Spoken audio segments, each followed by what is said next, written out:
Thank you very much, ominous baker, baked art. Thank you very much for the follow. Appreciate you. Oh, let me get into the group chat.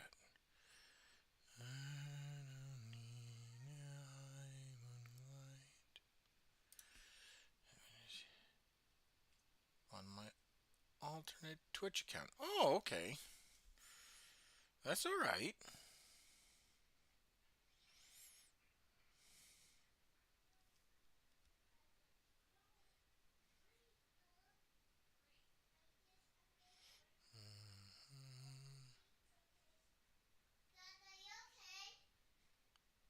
Yeah, I'm fine, sweeties.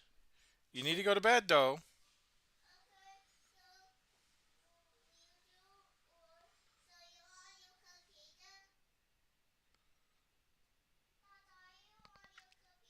Yes, I am. I'm about to paint, sweeties. I'll join you soon, okay, sweeties?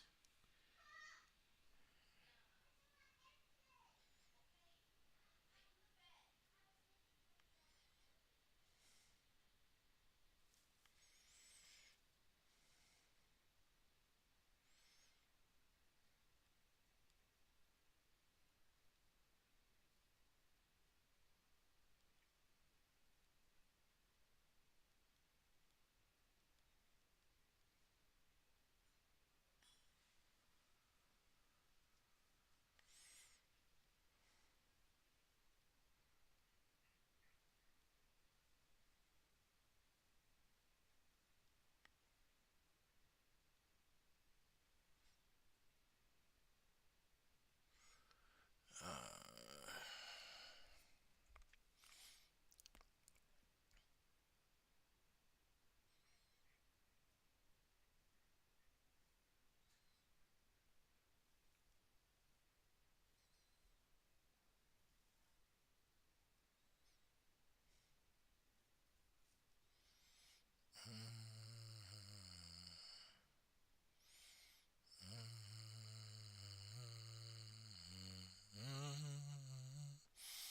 Sorry, I'm just trying to get things squared away.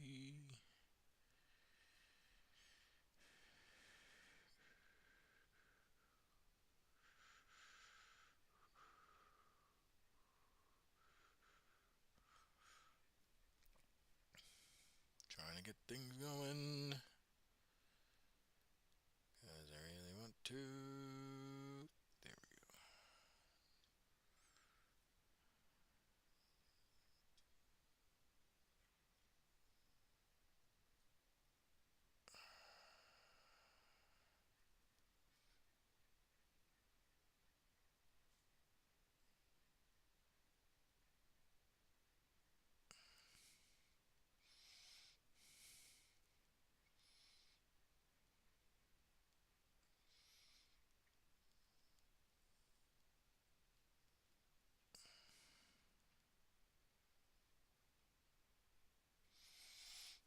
go. All right.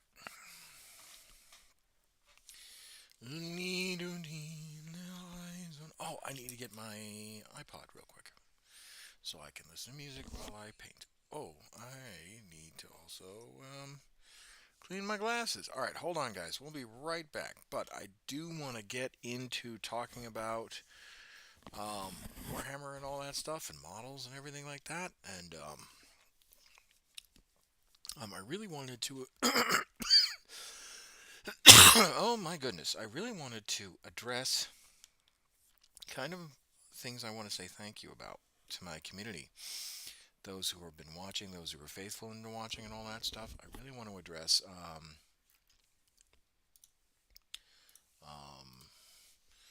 uh,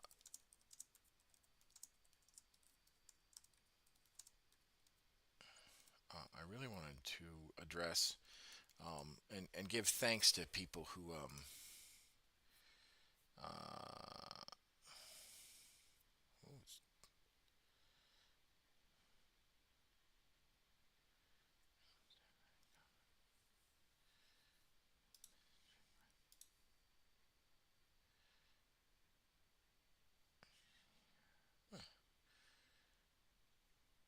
okay.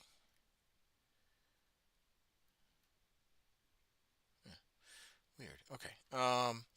But I really wanted to get into talking about ways I can say thank you to my community for supporting me, because um, kind of what has happened is, oh, and they're about to go into it. Ah, an ad break. Damn. Nuts.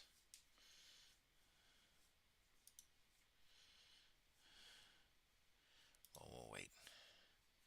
I'll wait till the ad break. I'll be right back.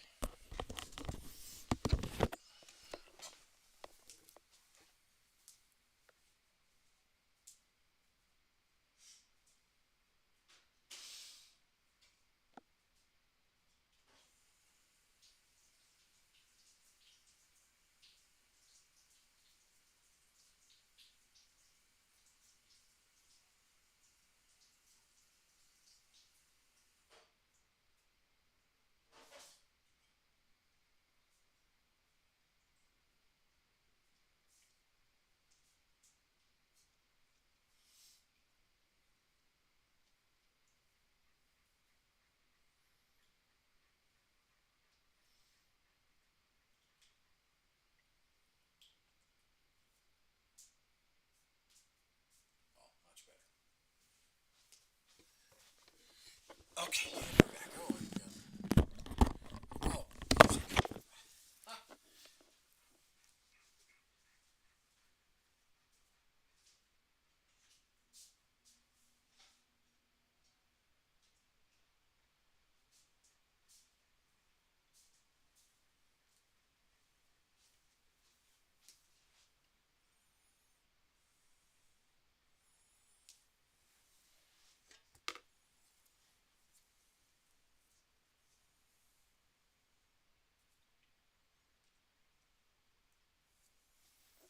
All right. All right. Now that we're back officially.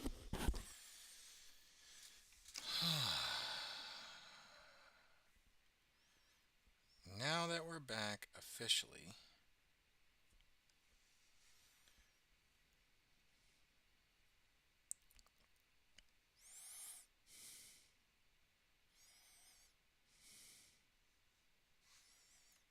I don't know who that is. Must have accidentally clicked on something. Anyway, now that we're back officially, I wanted to address kind of some of the stuff that I'd like to do for my followers and for my supporters. Um, and what I am talking about is doing a making a personalized model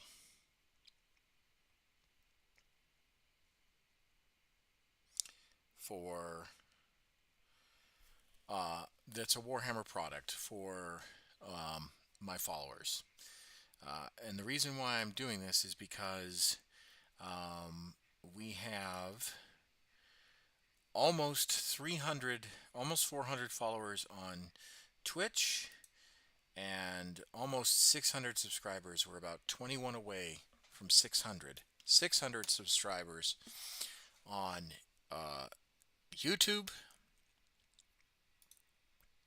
We got 32 followers on Kick. And on the Facebook profile, my actual Facebook profile, which I really should kind of, do more with. If I actually look at it, hold on. We have 78 followers and 79 following um, on Facebook, and then on Instagram we got 119 followers. So we're growing. It's a very, very slow growth, but we are growing. I'd say Threads and Blue Sky too, but I really, kind of don't count. Not really, at least, um, because like Blue Sky is still growing and whatnot. So it's but we are growing. On Twitch, or sorry, on Twitter, we got 190, 127 followers. Or sorry, 927 followers. So not bad, not bad, not bad. So yeah, super super excited, super excited, to say the least.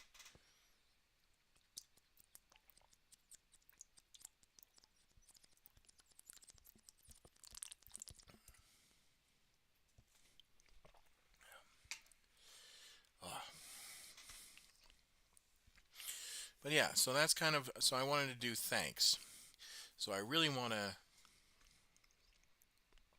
when people get into the stream, I really want to talk to them about like getting them their specific model, and I'll even write that stuff down.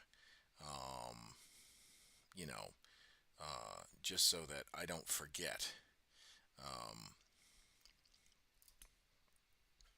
because I gotta say thanks. I have to say thanks. There's like not saying thanks is not saying thanks is the kind of the be the wrong thing, right? Um, and everything else. But yeah, I'm super excited, to say the least. Um, Trying to think of what else we're gonna do. We're gonna put together some Cadians, and we're gonna put together some. Well, we're gonna put they're Terrans. They're not Cadians. Let's be real. We're gonna put together some of that. A lot of stuff is out of stock. My God. But yeah, so that's kind of the plan, and I hope everyone gets to enjoy. And of course, I'm streaming during LVO, so the LVO really reveals are gonna start soon too. So my timing could not have been any more perfect slash worse. Um, uh, but that's the hazards of streaming so close to the LVO.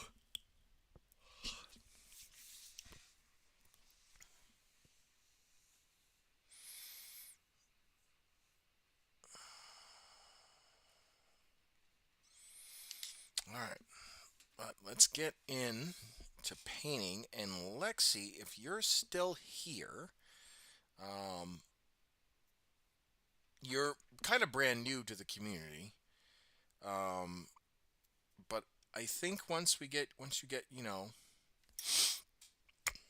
you are still here. Okay, what I'm saying is you're kind of brand new to the community, so I think once you kind of get welcomed in and all that stuff, um, I think you'll definitely deserve a model or two, a miniature. At least that's the goal.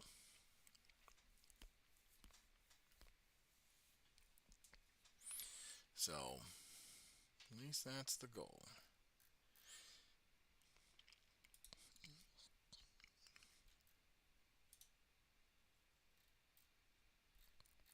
Mm.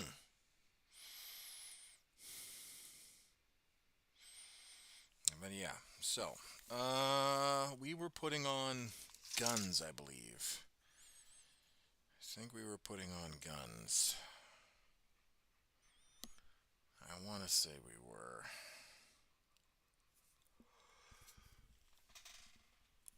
Oh, you'll forgive me. I'm a little tired today. I had to get up at 02:30 in the morning, and you may and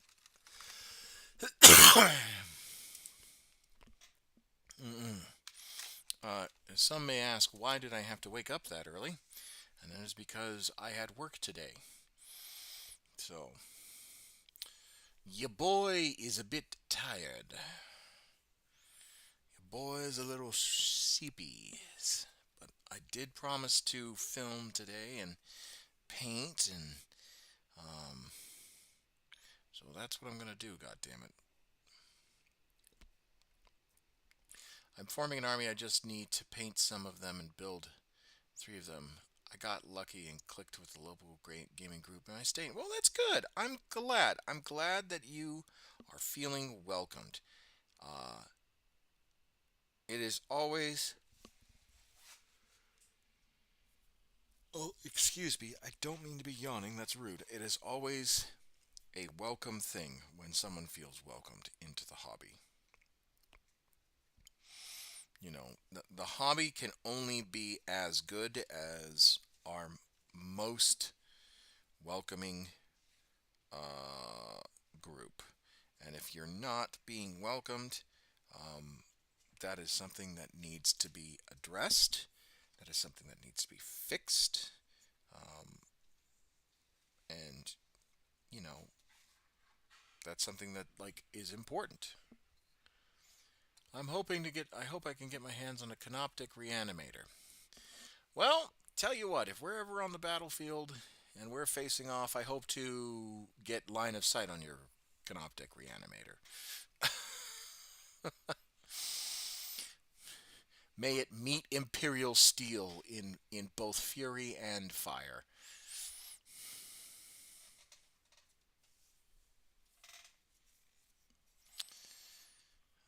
Okay. So, grenade launcher, plasma gun.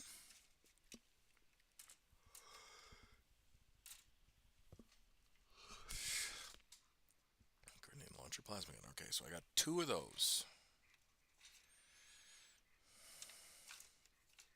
2 extras of those, I should say. And then I've got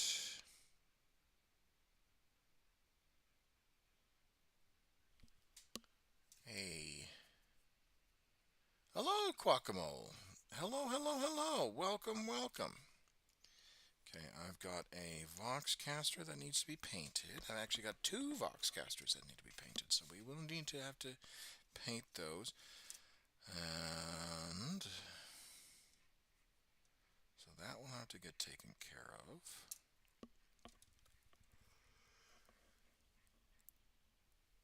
Oh, my lord.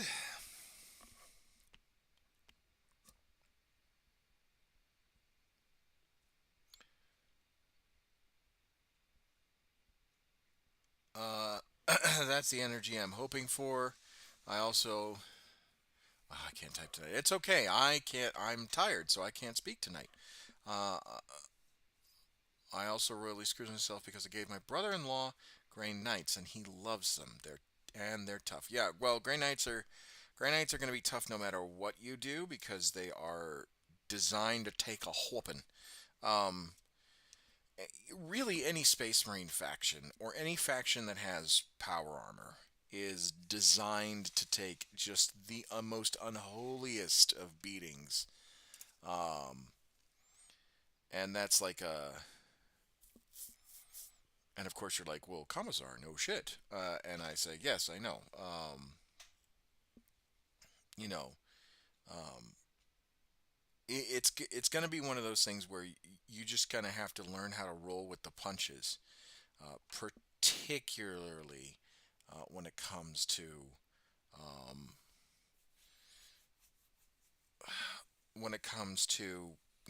factions that have, well, you name it, plus 3 up armor saves, invul saves, all that stuff.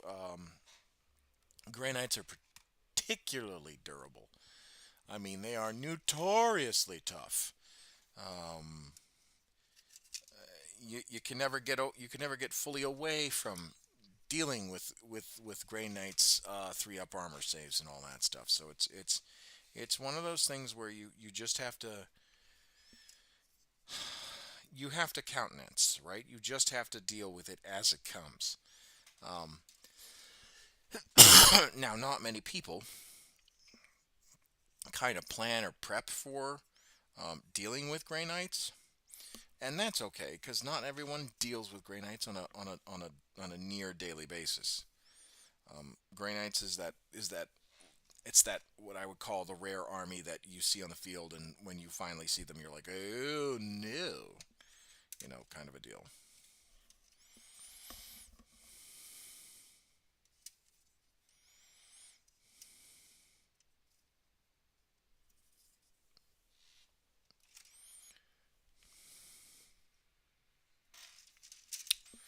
Sorry, folks. I'm just taking a quick stock of my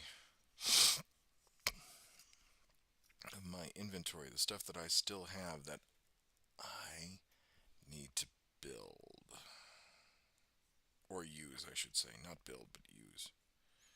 Oh, I've got an extra. I've got an extra power sword. Oh, happy day.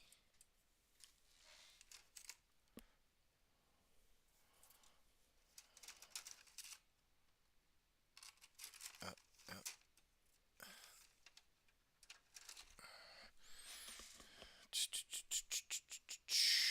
but while I am taking stock of everything, how was everyone's day? Was it productive? Was it good? Did you guys have fun? Do you guys want to talk about your day? Or you guys want to talk about LVO? Because that's happening in literally 20 minutes. Because, my timing is impeccable and I don't seem to keep track of what happens during major events in the hobby. Because, I'm cool like that. I don't even know what that is. LVO is the Los Angeles, sorry, not the Los Angeles, the Las Vegas Open. And, um, oh, Faye, I didn't know you were a subscriber. Someone must have gifted you that. Oh, that's cool. Well, Faye, you're you get a cool little badge. You get a cool little badge saying that you're a subscriber. Um, but anyway, as I was saying, LVO is what's called the Las Vegas Open, and what it is it's basically the largest tabletop wargaming tournament here in the United States. Um, it is a huge Warhammer convention. I mean, massive, massive, um, and it's a fairly large convention for tabletop wargaming. And what they do at LVO, particularly Games Workshop, is that they save their huge announcements for that time frame. And normally they do like big faction reveals. I just woke up. My back is stiff, or like hell. Oh, I'm sorry. Pretty good. Just got done some art done. I'm tempted to put together one of my Necron Warriors. Okay, well that's good. Um, so uh, what LVO does is it's basically like a huge premiere of like new sneak peek or new introductions to Games Workshop. Um, they LVO is where a lot of the storylines tend to jump forward in the plots um, when it comes to Games Workshop. So that's why LVO is such a big deal. It's how Games Workshop advertises a lot of. But anyway, I did promise people that they could pick out their models today. So we'll start with Faye, seeing as she's here, and I can confirm because she was in the chat. So let's just quickly switch over to. I did receive my old world bases. Ooh, so let's quickly switch over to a Chrome window. Pull that over. And this is me giving. This is me basically giving thanks to everybody. So let's switch over to Chrome real quick.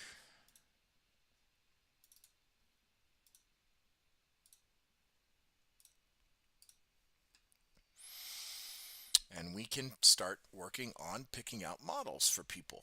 So, Faye, you have a few choices. You have Warhammer 40K, which you kind of loosely know. It's basically sci-fi armies, right? You have you have Space Marines, you have armies of the Imperium, you have Chaos, and you have Xenos, right? Those are all the alien species, all that stuff. Age of Sigmar is more high fantasy slash steampunk slash magic. You have the Old World, which is Warhammer fantasy battles. That's more fantasy based, not a whole bunch of steampunk. There's only a few things that are steampunk. And then you're a big fan of Tyranid. All right, well then I guess we'll do Tyranid. Okay, Xenos, Tyranids. Okay, so for your Tyranid character, do you? We're gonna try and keep it as honest as possible. Um, do you want a singular model or do you want a group of models?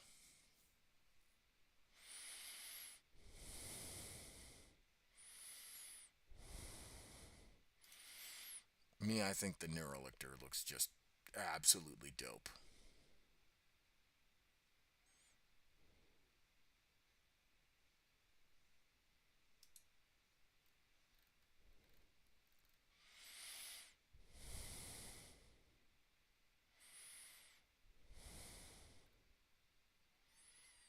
Goodness, that does look awesome.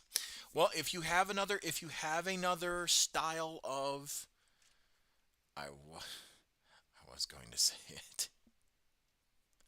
Um, if you have another, the Neurolictor looks cool. Yeah, if you have another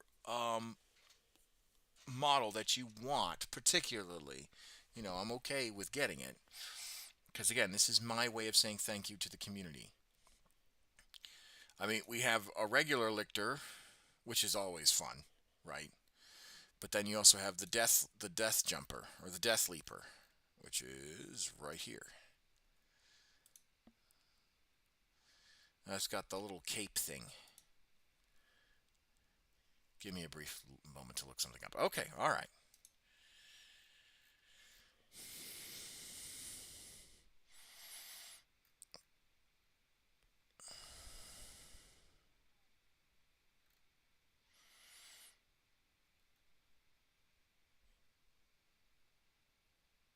The death leaper is hot as.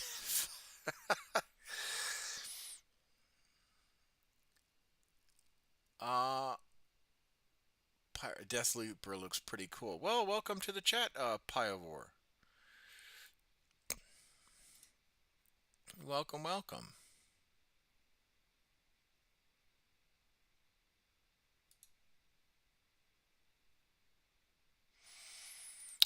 For those of you that don't know who I am, my name is Commissar Hecht. I stream. I paint models. I play Total War Warhammer. I build. I'm active duty military. Um, I've played D&D. I play Warhammer. Um, and the reason kind of why I paint is I'll be splitting my time. He says, waking up from his old man's nap. The reason why I stream is because of two things. One, I want to raise money for charity, which you don't see it in the overlay right now, but I am trying to raise money for the UNHCR, the UN High Commissioner for Refugees, and it's basically the refugee agency to help. Emissaries are cool.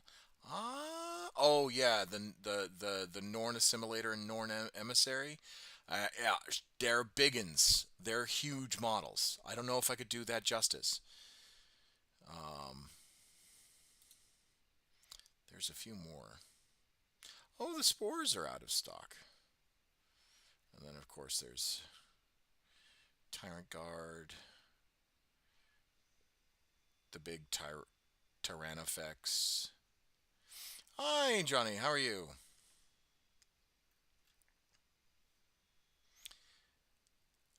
Jack Balu. Hello, hello, hello.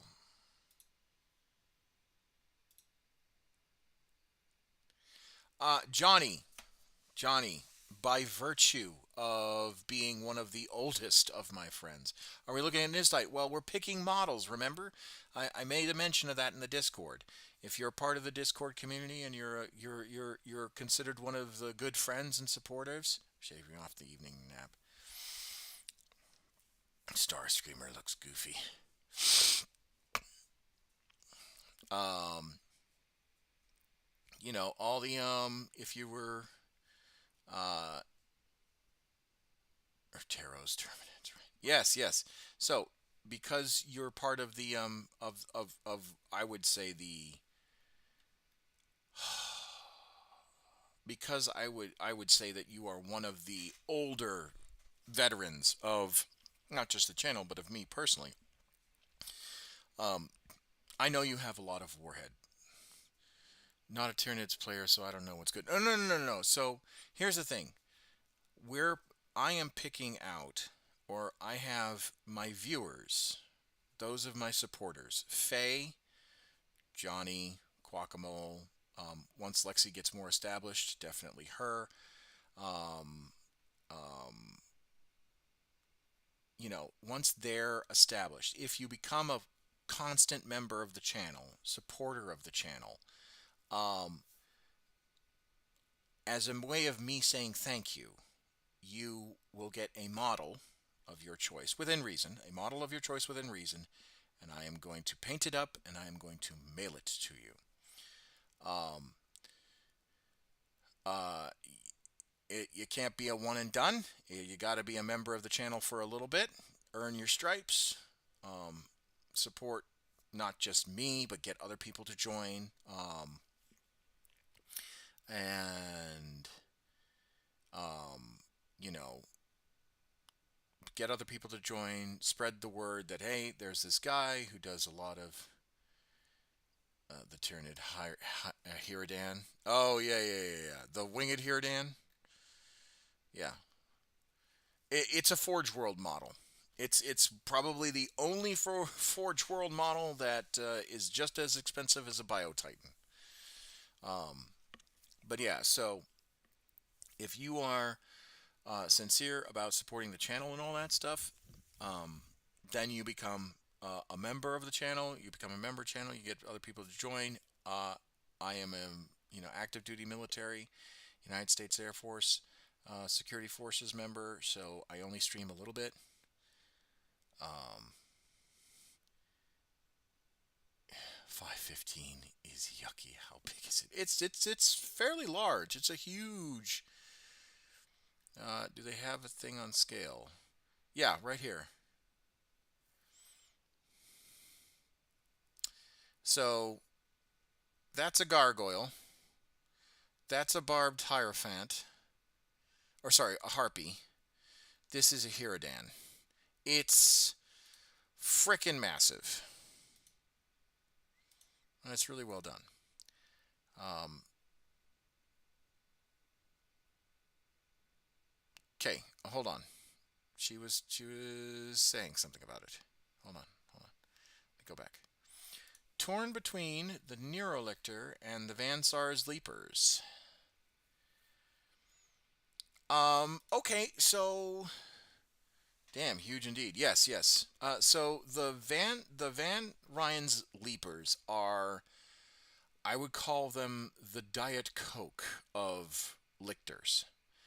Um, for those of you that don't know your Tyranid history, a lot of people in the 40k universe thought that these were a sprout off. The Von Ryan's Leapers are cool. Yeah, actually, it's called Von Ryan because they were discovered on a planet, and I don't know if they were named after the Imperial General that discovered them, or if the planet was called Von Ryan. I can't remember, or if it was named after a biologist. I can't remember. Um, but in the third edition rulebook, they actually talk about the Von Ryan leapers, which are basically, like I said, the Tyranid, the Lictor Light, the Diet Coke of Lictors. Um, I mean, the Neurolictor is super expressive. It's emotive. I can play around with like the brain, the brain glowing if you want that. I mean, we could definitely do some pretty wild things with it.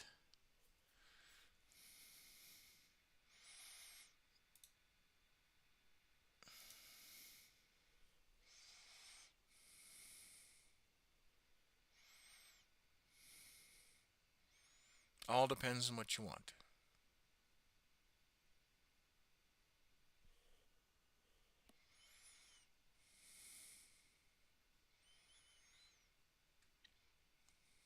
But while we are talking about that, while we're talking about that, Johnny, if you're still in the chat, um, I know you have, sir, you have a very lovely collection. You really do.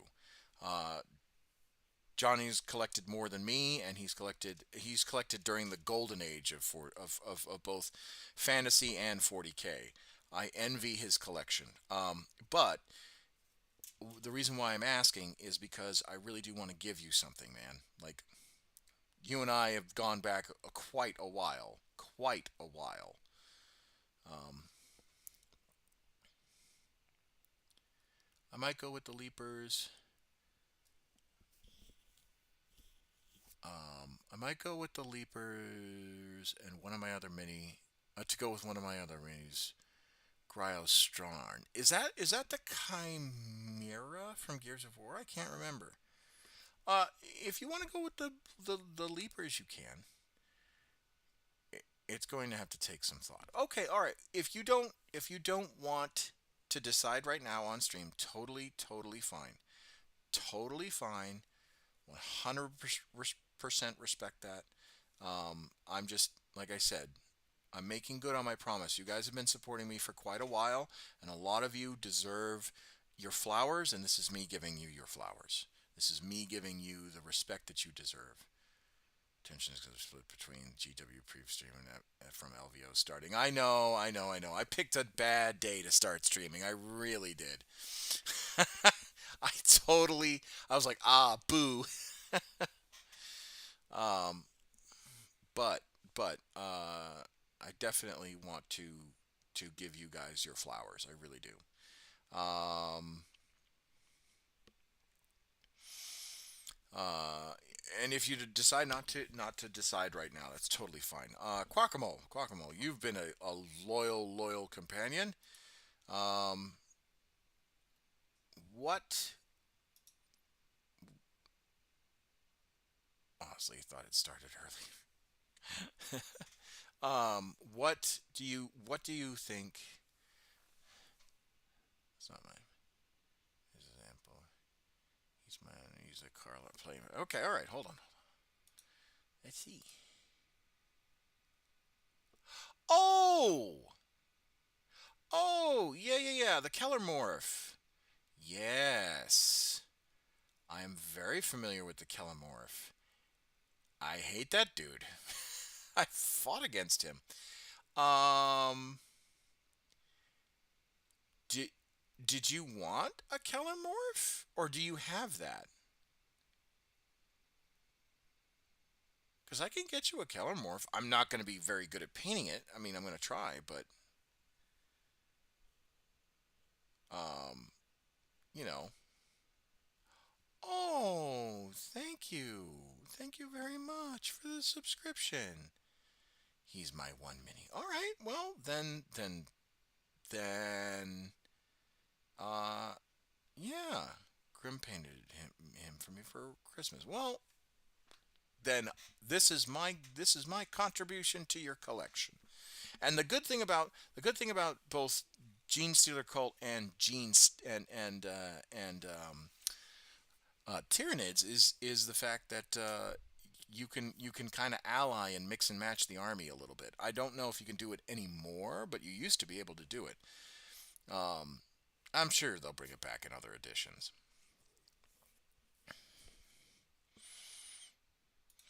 Okay, so Quackamo, what do you think? Age of Sigmar, Warhammer 40K. Well, I'll do the Horse Heresy. Hell, even Middle Earth, Old World.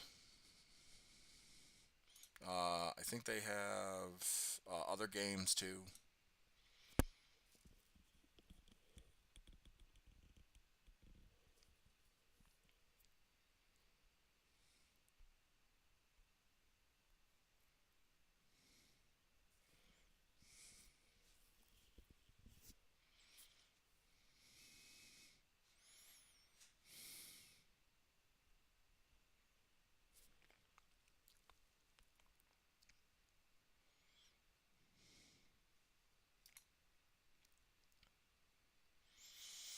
And we're 5 away from hitting our goal of 25 subscribers. That'd be amazing.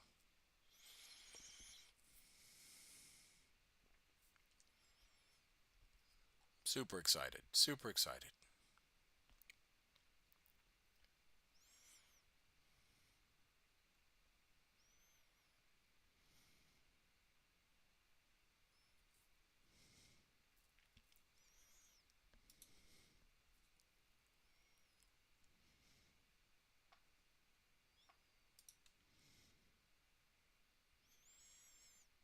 I got curious and checked out so many of them. I got curious and checked out the store's Necron stocks. So many are out of stock. Well, so unfortunately, the online store is what I would call a hot mess express. Mainly because this is kind of how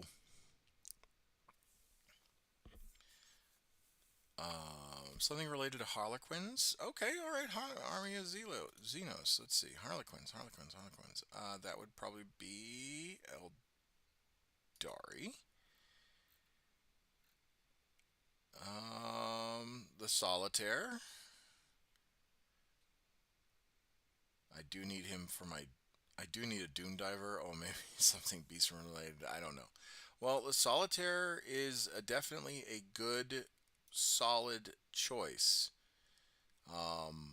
A fantastic. I mean, the pose is super dynamic. You've got the Shadow Cloak.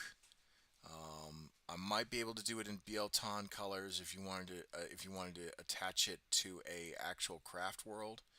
Um, I mean, it's a space elf. The model's going to be really pretty. Doom Diver Catapult for the old world. I don't know if they have that yet. Oh, Faye! My dear!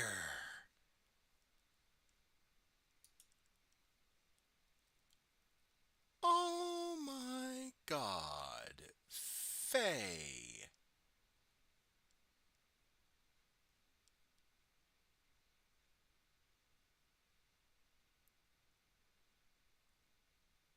Hold on.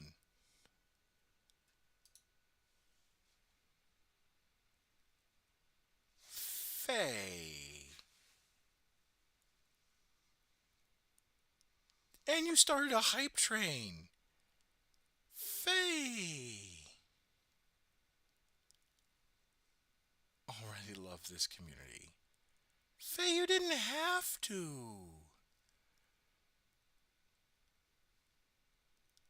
Oh my God, Faye, that was so generous. That was very generous.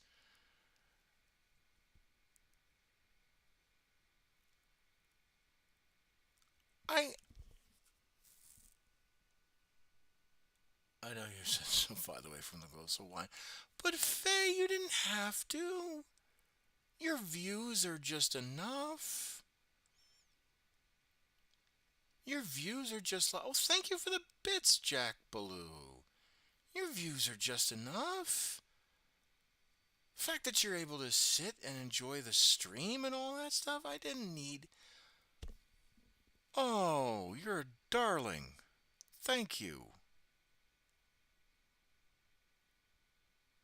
Thank you so much. All right.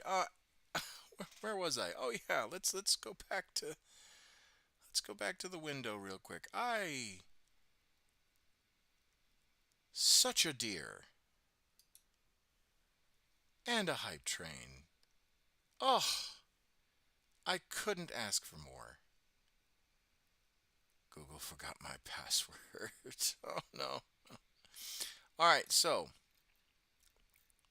Doom Diver. Let's take a look at the Doom Diver real quick. Goblin Doom Diver.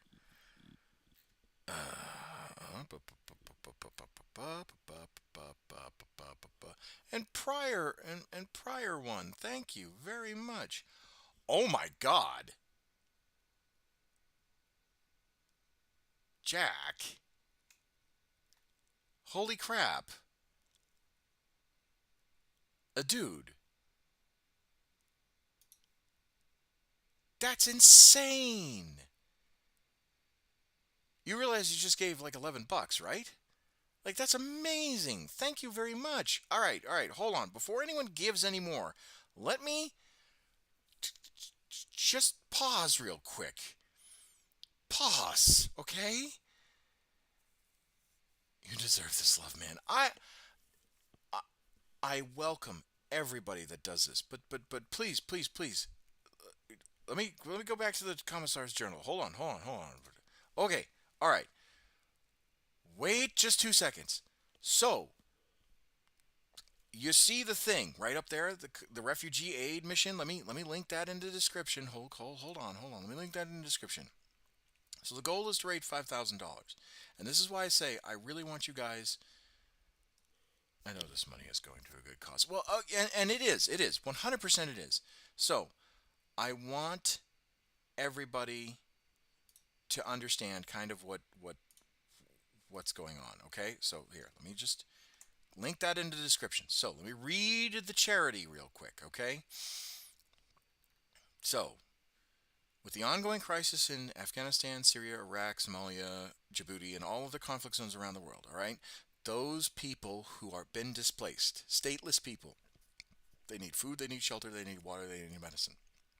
If you go to the, you can give me bits and you can give me subscribers, and I will be eternally thankful, and that money will go to the campaign.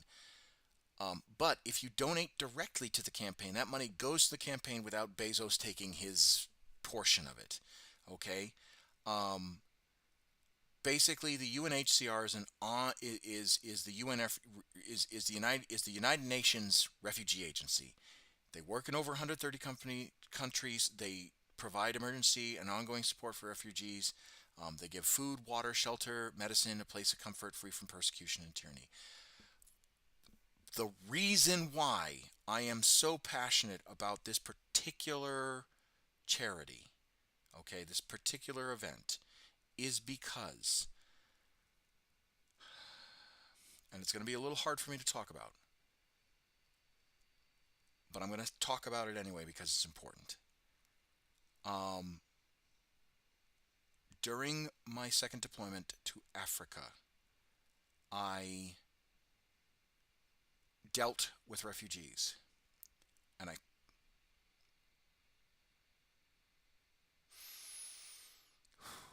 couldn't help them. And this is why I'm so passionate about it. So, Faye, thank you so much, my dear. That was a lovely gift you gave me, and that money will go to a good cause. Jack, thank you very much. That money will go to a good cause. Um, or let's get back to the stream real quick because I do owe everyone who supports a model. I really do. All right. Um, Thank you very much. So, Doom Diver.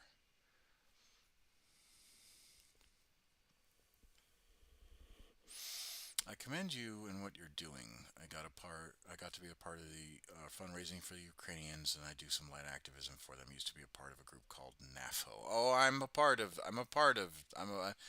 a card-carrying part of NATO and all that stuff. So, Doom Diver Catapult, that's kind of out of stock, unfortunately. I don't know if I'll be able to get it for you, Quack. I might be able to get Solitaire um, for you. So if I get Solitaire, will you be happy with that? I want to get you what you want, Quackmo. Again, I'm active duty military in United States Air Force. I'm all that stuff.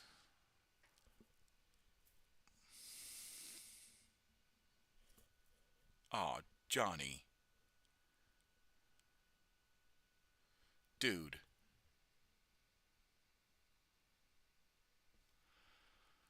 you guys are gonna make me fucking cry, dude. Thank you.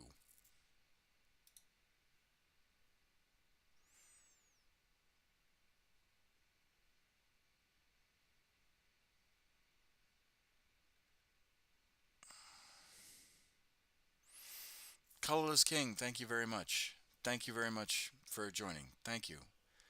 Um, Appreciate all of you. Really do. Thank you.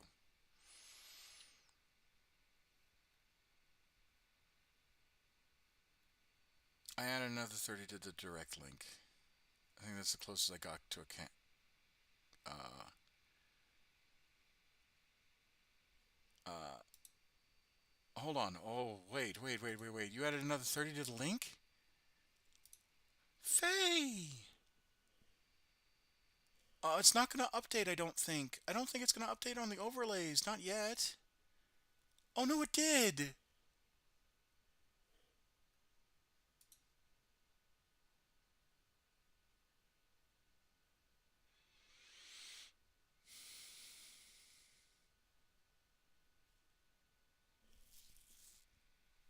Thank you.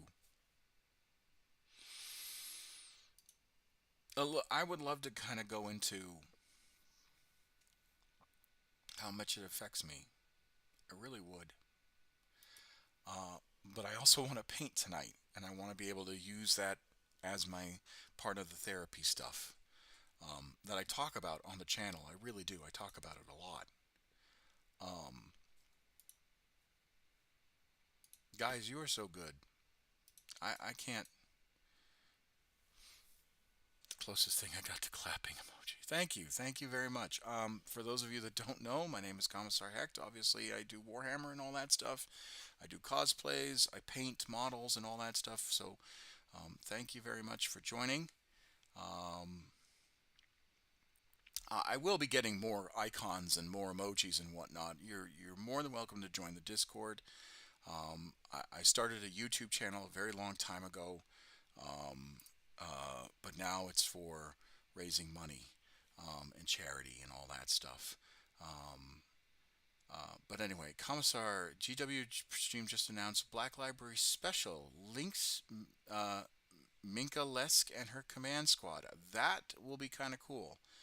Um, I don't. Let me switch over to paint. Hold on. I gotta. I'm so. You guys are so awesome that I don't know what to say. I meant to do the stream as a way of thanking the community, and I meant to do the stream as a way of thanking those who have supported me. And I've got new members who have donated generously, and some of the old guard, and I really.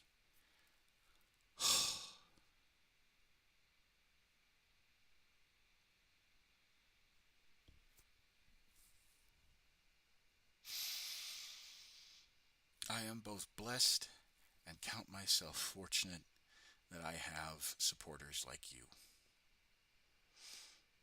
I really do.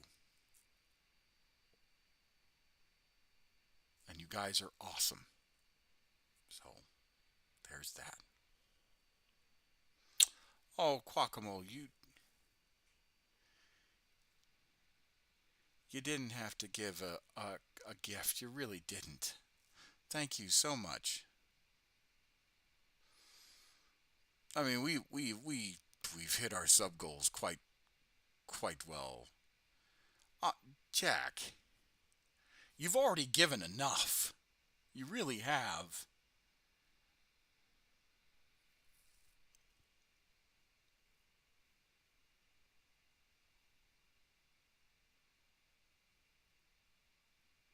You guys are awesome. Um. Anyway. Okay. So, Quackamo, are you okay with a solitaire?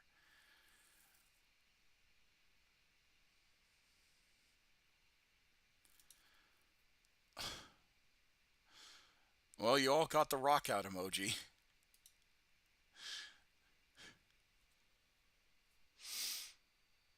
It's amazing. Thank you.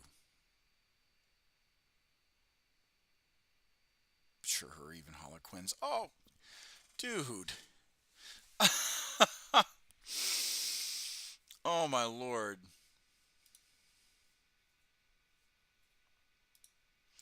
You guys are amazing. All right, so Faye, you get. Hold on, I gotta write this down somewhere. Let me write this down somewhere. So Faye's getting the leapers.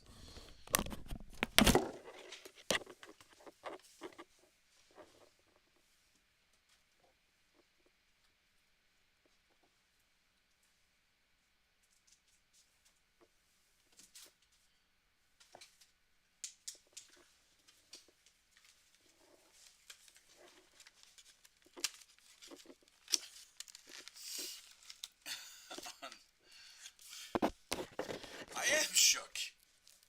You guys. I didn't expect this coming into the stream. I did not. And I was not looking for this either. It was nice. It's a nice surprise. I am shook.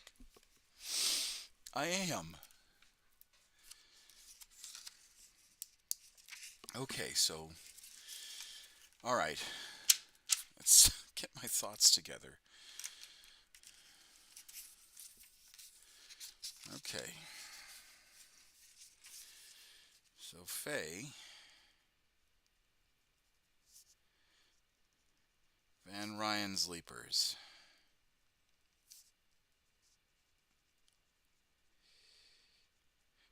Now, later, I want you to tell me what colors I should be using. Okay? Guacamole.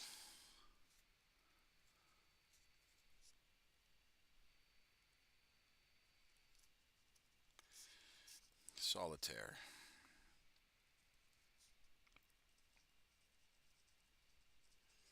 Okay. All right, Johnny, you've got to make a decision on that. I'll get back to you.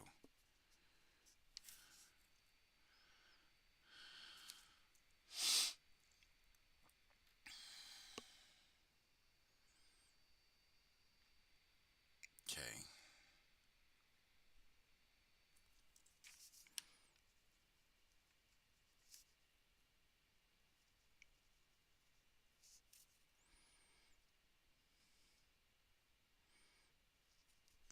Okay. All right. And I think that's it for right now. Oh, yes, yes, you do get to pick your colors. Guacamole, you too. You just tell me kind of what I should be aiming for. Um and and like I said, Lexi, yours is coming in due time. I am thinking about it. No rush, no rush.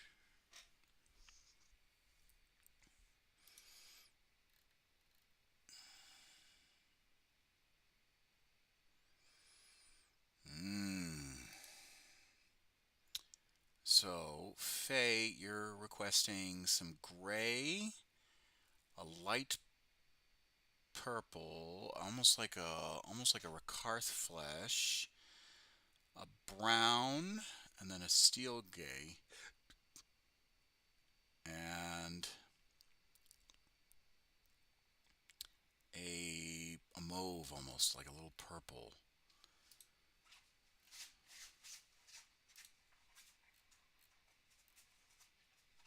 All right. Okay, lavender, light purple base with some grays and reds. Oh, I see it. I see it. I see it now. All right. I can make that happen. I can make that work. We'll do some. I might buy a few. Like I might buy like a Tyranid here or there just to test the palette, just to make sure that it works. But um, and if you like it, great. If not, we can change the palette because I want to make it right. I want to make it right. Okay, I think that's everybody that's in the chat right now. Let me double check that this is like the first round. Let's see. Faye, Zed, Guacamole, Lexi, Jack. Yeah, so 3 so far. Next few rounds we're gonna be, you know, next few rounds we're gonna go into. Um, but yeah, totally stoked. Oh, Faye, I did say, if you're, if you're, oh, Faye, is that Oscar? No, that's not Oscar. Oscar is, that's not Oscar. Oscar is, hold on.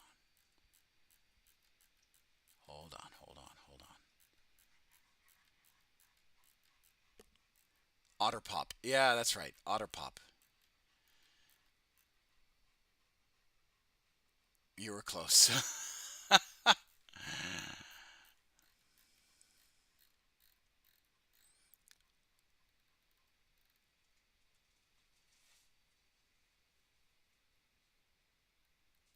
Well, I'm glad Otterpop is giving you company.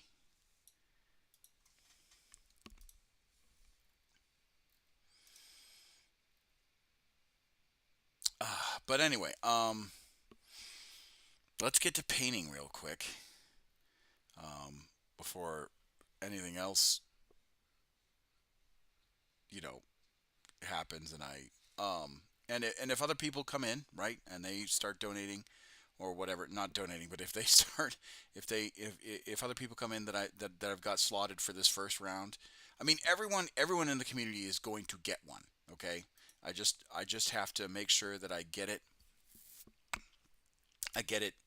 out first go around. Um, really nice meeting you. I'm about to head to bed. Hope you have a good night. Well, thank you very much, Jack Ballou, and I was lovely meeting you. It was lovely meeting you. I love to see more of you guys later. I think I have an idea for a choice. Oh, okay. All right. All right. Hold on. Hold on. Johnny has decided. So let's quickly. Oh, and I closed out of it. Nope. There it is. There we go. Let's quickly see. The one Inquisitor I don't have. Kotaz. Oh. Ooh. All right. So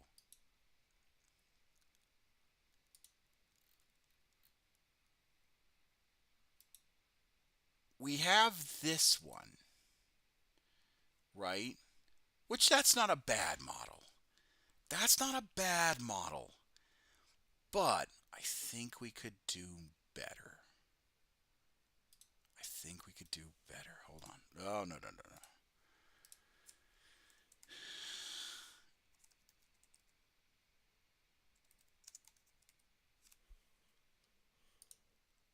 Not a fan of the armor. I'm not going to lie. That's all right.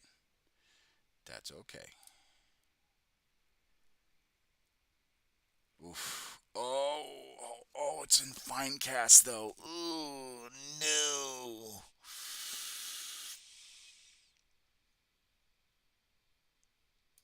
Oh, this one's metal. All right, Johnny, because we've known each other for such a long time,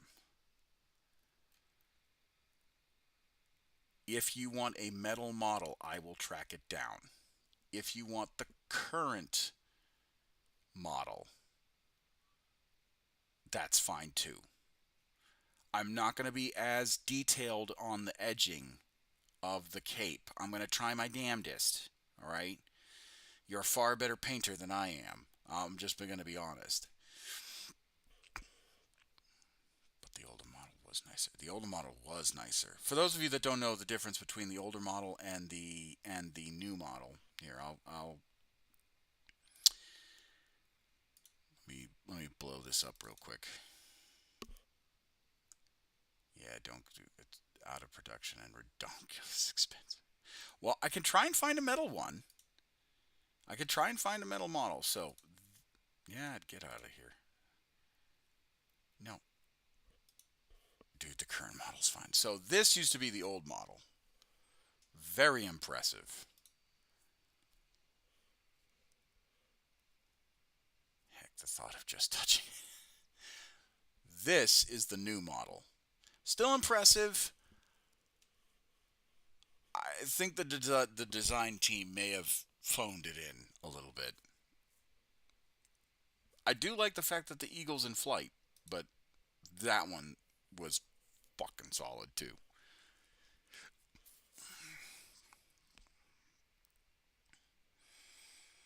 Um, but that's my take on it. Heck, just the thought of touching it. Yeah, so like I said, we'll um that's these are the people that the first truncheon, the second truncheon, it's gonna go and whatnot. I'm gonna focus on this, and the reason why I want to do this is because one, I'll be streaming it as I'm working on it, so you can actually see it being made as it's going. And then two, I'll be taking a slight, tiny break from Cadians and Imperial Guard and all that stuff because with the new Codex coming out, and by the way, I will be doing a Codex review of the Guard. I normally don't do Codex reviews. I normally let people form their own opinions because I respect people. Um, I respect people and their opinions. Mr. Tooth and Coat's did a really nice one-off conversion. Brought more in line with the old model. I know, and I am not as good as Duncan. I am not as good as Duncan. Let's just put that out there right now. My bona fides is whoo, not as good. Trust me, I would love to be as good as Duncan. I really do. But I am not as good as Duncan. But anyway, so I really want to like paint some other models just to refresh my mind and palette, and then go back to painting guardsmen and tanks and all that stuff, and then talk about the codex, talk about what we have and all that stuff. Um, so yeah, um, yeah, that's kind of the goal. That is really the goal with with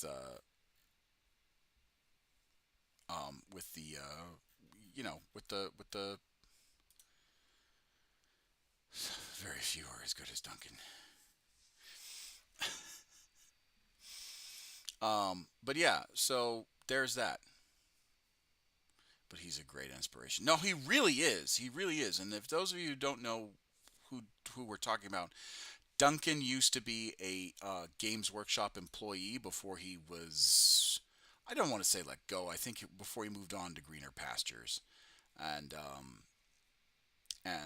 you know did that. I wouldn't mind classic color, but I wouldn't mind if they were colorful. I've seen some really colorful solitaires. Well, I will try and do my best. It again, I am not as good as like the Games Workshop guys, but I try my best. What you see what I have on my models is what I will try and at least give you and then some. And then some.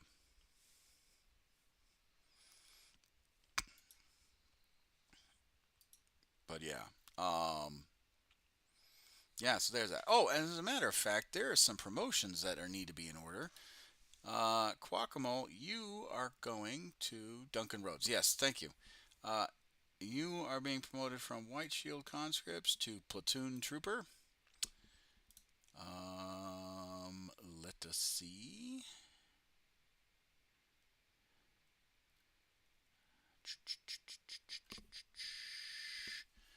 He was the face of Warhammer painting tutorials for a long time. He really was. Um, who else? Who else?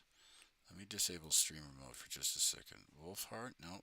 Tinkles? No. Master Grom? Jokin? Uh, Faye, you're already a.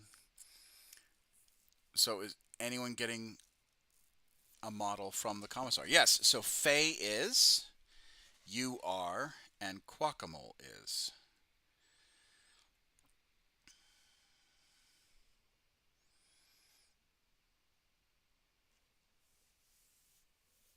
Oh, it is definitely a glorious gift. Well, again, it is me saying thank you. Um, it's me saying thank you to people that are have supported me in both the channel, the stream, and in both um, uh, in other avenues and aspects. I mean, hell, you and me, Johnny, go way back, and it's long overdue if you don't if for from a gift from me. Um, and one that I wanted to remedy anyway. So there's that. I hope everyone has been having a good day. I may have an idea. I've been playing a lot of Baltrio lately. Uh, how about Jimbo the Baltro Joker? Um, Sky blue, red, and yellow. If you send me a screenshot, I will do my best to do the mask. Faye might actually help me out with that too. She does a lot of creative licensing when it comes to Balatro. Oh man,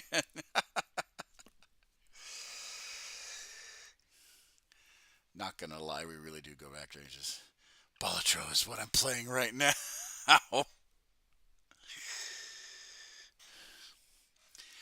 But I think ages as in we go back. I don't want to necessarily view it as a not necessarily a bad thing. I think of it as like we are just the venerable old men in the room.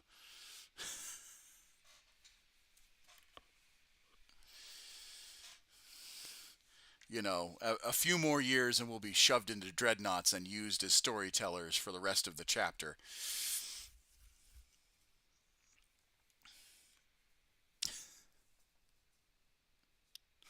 I remember when Gabe's Workshop had paper models instead of plastic, or paper terrain instead of plastic. I remember when we had to use oatmeal containers for silos. It's like, yeah, yes, thank you, thank you.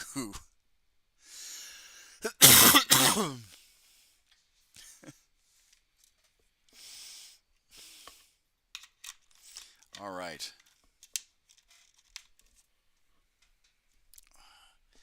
let us get some guardsmen painted, shall we?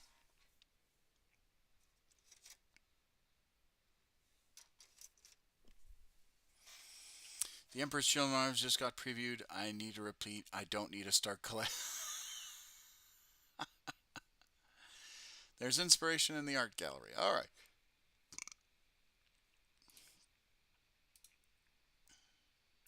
Oh my lord.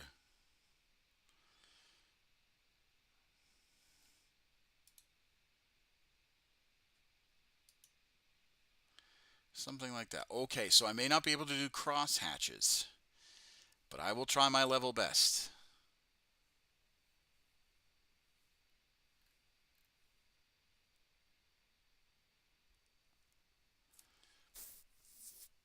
Hey, they were Pringles cans, not oatmeal canisters. I used oatmeal canisters. I used oatmeal canisters. The new Emperor's Children models just got previewed. I need to repeat. I don't need to start collecting a new army. I don't need to start collecting a new army. I mean, some of them looked pretty wild. I'm not gonna lie. I've been like sneak peeking a few things.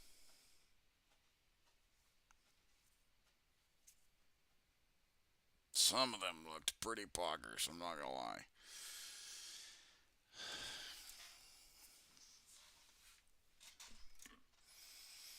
All right. Don't. It's a listing for a pro painted eBay. Don't worry. Well, still, like expectation management. I want to be able to like. I do want to give everybody what they want. I really do. I just, uh, as you all very much well know, I am not the best of painters. I'm gonna try. I can give you some tips. Well, it's not just the cross hatching. It's the alternating pieces of fabric that are different colors that are super clean. You know.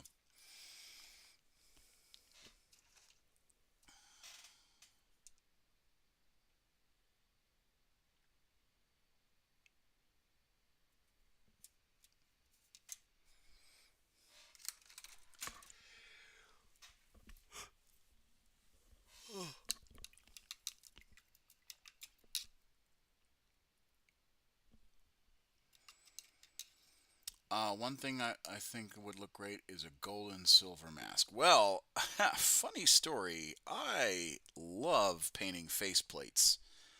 I think that would be really, real. I think it would be really cool for me because ultimately, what I really like to do is make Arvis my Black Order Paladin. Um, and I talk about Arvis a lot when I do D&D stuff. Hold on. Let's Okay. I'm going to bounce around for now, but I'll be active on Discord. That's fine, Lexi. Thank you very much for joining. Thank you very much for joining. But yeah, doing design hard time consuming. Uh, but very relatively doable. Making it look clean, that's a test in patience. It really is. It really is a test in patience. It's an insane test in patience.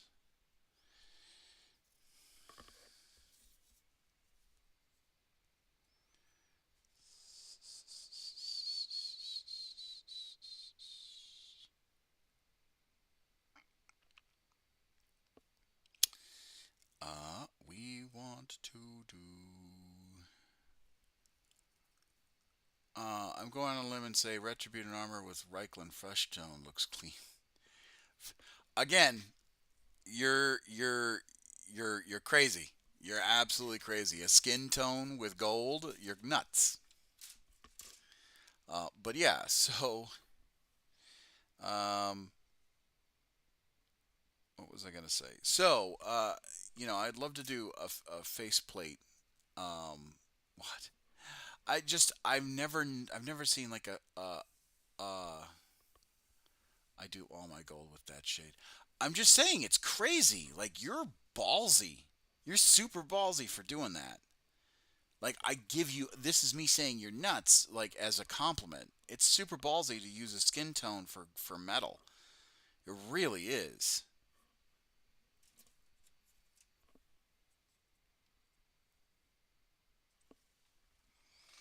Oh, you know what? I need to paint. Okay.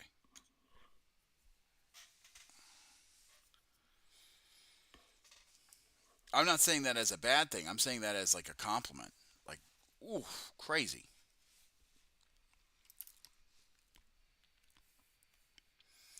I just used Retributor armor, slash some shade on top. Not that crazy. Lol. Oh well. I'm always afraid I'm going to screw it up.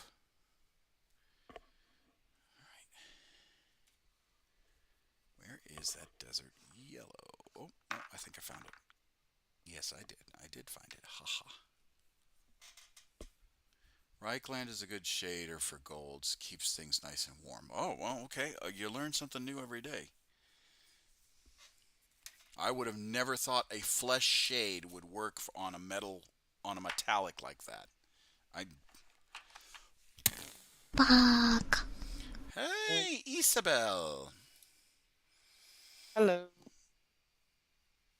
What's up? So Isabella Athene Yes, that is me. Hello. is another supporter. I was going to actually that you're number 4. So let's I'm number quickly. 4. Yes, you're number I 4. gasp. You're number 4. That was a jump scare and a half. Yeah, she has a very interesting intro to the chat. Um, but anyway, so Isabel has been also a very long member of the chat. Um, and I was as you remembered in Discord, I promised a model for you. So That is right. you That get is to right. pick. So, do we want to do 40K, Age of Sigmar, Horus Heresy, Old World, or one of the others? Ooh, it's hard to pick.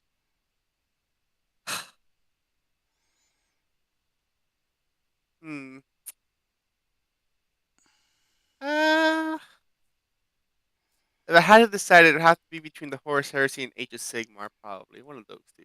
Okay, all right. So let's look at Age of Sigmar real quick. So, are you a order, death, chaos, or destruction kind of gal? You should know the answer to that. Oh, you either go order or death. You know me so well. Well, no, you did play Kugath the other day, so it could Oh, be. I was doing him for just the achievement. Oh, okay, all right. In my defense, I was doing 2 gets just for defense, just to get the Nurgle playthrough over with All right. for the Well, achievement. I'm thinking you're a Daughters of Cain kind of gal. With the hammers, you know me so well. So, uh, oh, they don't have singular models anymore. Oh, Oh, they do, but they're like big ones. big ones. Oh, Daughters of Cain. So,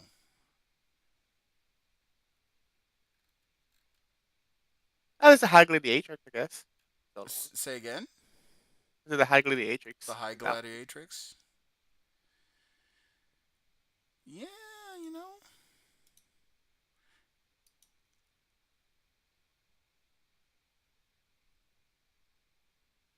Oh, she's not bad. Yeah, I could pull that off. I think I could pull that off, especially because most of her body's all armor, plate mail. Well, yeah. It's safe for work. she's got a bodice. All right, you're just gonna have to tell me what you want for the skin and for the armor. I think the whip might be hard as a different color, but like you just tell me the colors you want, and I'll make it happen. All right, I'll get you. I get that to you. When do you need that?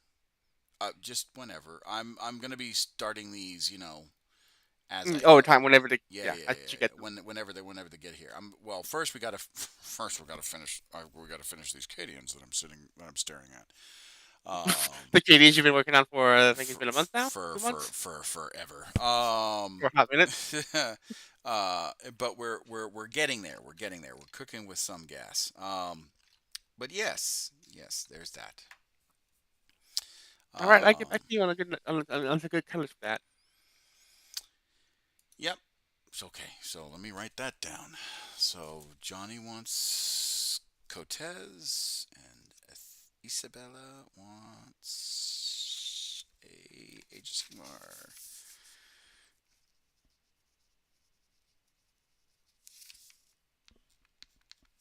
Okay.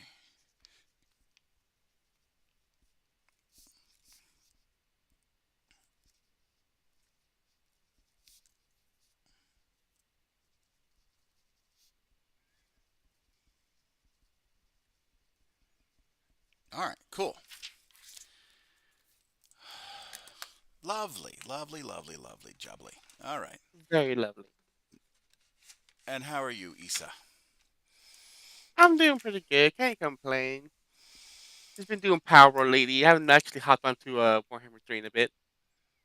Playing with a game. Playing, just chillaxing for a bit. Is it, Sam Snyder? Is that a Death Hag? Sorry, stopped at seventh edition. No, that is not a Death Hag. That is a um that is an Age of Sigmar High Gladiatrix.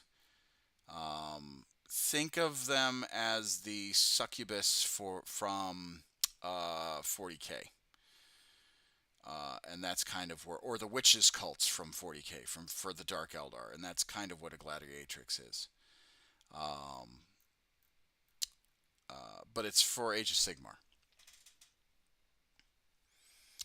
Speaking of And Age of Sigmar, I've been meaning to read up on Age of Sigmar lore. It's been a hot minute. I don't remember any of it. well, the story's changed quite a bit. Let's see. Slanesh is trapped in. I want to say it's Hesh. No, no, not Hesh. Um, no, Hesh. The realm of death is Hesh. Um, Like uh, the actual Slaanesh god, or just like an embodiment of it, no, no, no, no, or no, how? no, no, no. Like the god Slanesh. So okay, it was So Marathi. Slaanesh himself, like actual Slaanesh. Yeah, actual Slanesh. So it's Marathi did most of the heavy lifting in that particular storyline. But basically, she Wait, Morath along. is alive? Yes. Fuck, I'm way behind. Oh yeah, no, yeah. So Morathi, Tyrion, Teclis, and I want to say it was Sigmar. Basically trapped um, uh, Slanesh in Hish. Um, Mhm. and the reason why that's so um, oh, no, I think it was Shaish, the death magic realm. The reason why that's so important is because that's why the Hedonites are looking for Slanesh. That whole army faction is looking for their god. Yeah, I That's would understand. that Yeah. the It- Slaneshi Hedonites are actually trying to look for their god and trying to reinvigorate their god to escape Shaish, um, the death magic place.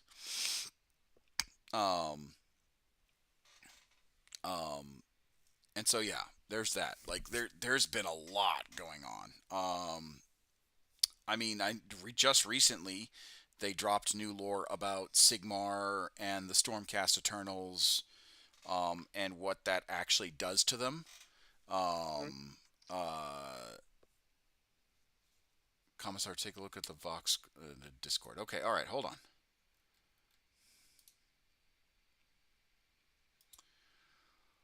Oh, that looks badass. I must see this for myself as well. Then. Oh, that looks badass. Got a buddy watching the stream with me. I With the Guardsman Vox. Ooh, what is that? I see. Those look neat.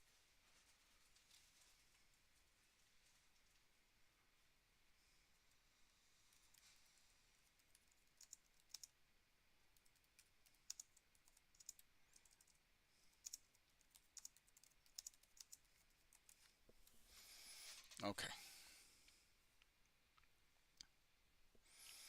Alrighty. Sorry. My lord, They're good. that's wild. I like the command squad. I'm not gonna lie. I'm not gonna lie. Black Library release of Minka Lensk. Yeah, I'm not gonna lie. The Commissar is a little weird, but everything else is kind of cool. And her command squad. Yeah, yeah, yeah, yeah. Like I said, the Commissar is a little weird. I like the Preacher with the battle standard. That's kind of cool. The Medic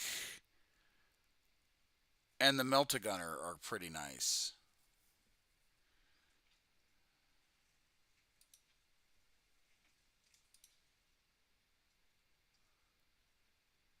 And Maliath the Witchblade. Okay, fantastic. Now that we speak of the Hedonite Slash, I should have asked for Keeper Secrets. JK, JK, JK.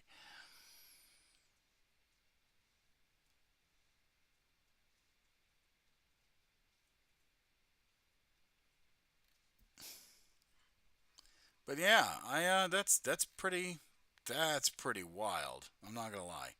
Okay, let's get back to some painting. Oh my lord. Okay. The Commissar at least has the classic cap. Yes, yes, it does. That's the only thing I think I like about that particular model design is that it actually has the classic, uh, the the the classic cap.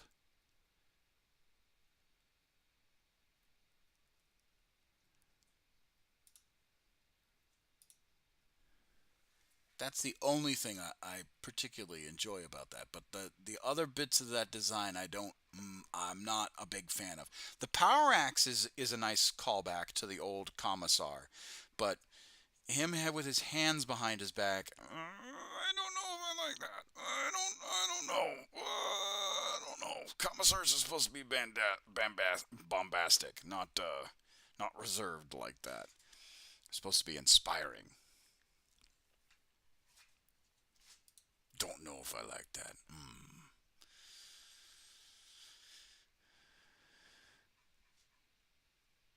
Queen Charlotte followed me.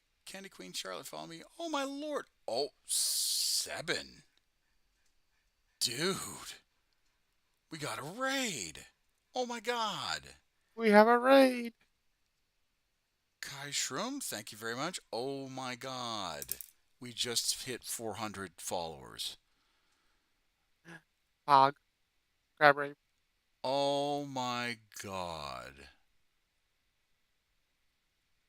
Sabid Raid. Thank you very much.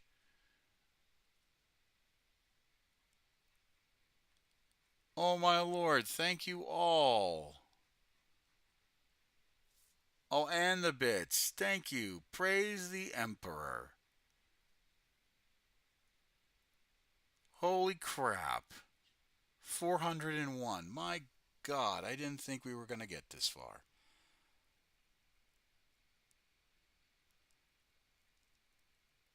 I did not think we were going to get this. Welcome, Raiders. Yes, welcome, welcome, welcome. I am shook. Stop calling me out, Guacamole.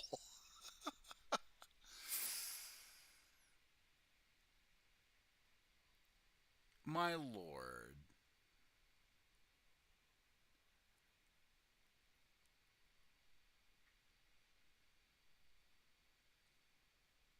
You guys are awesome. I love every one of you.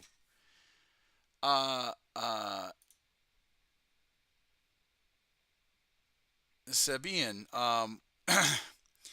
it's been a while since we chatted. Um, but how was your stream? Thank you for the raid. How was the stream tonight?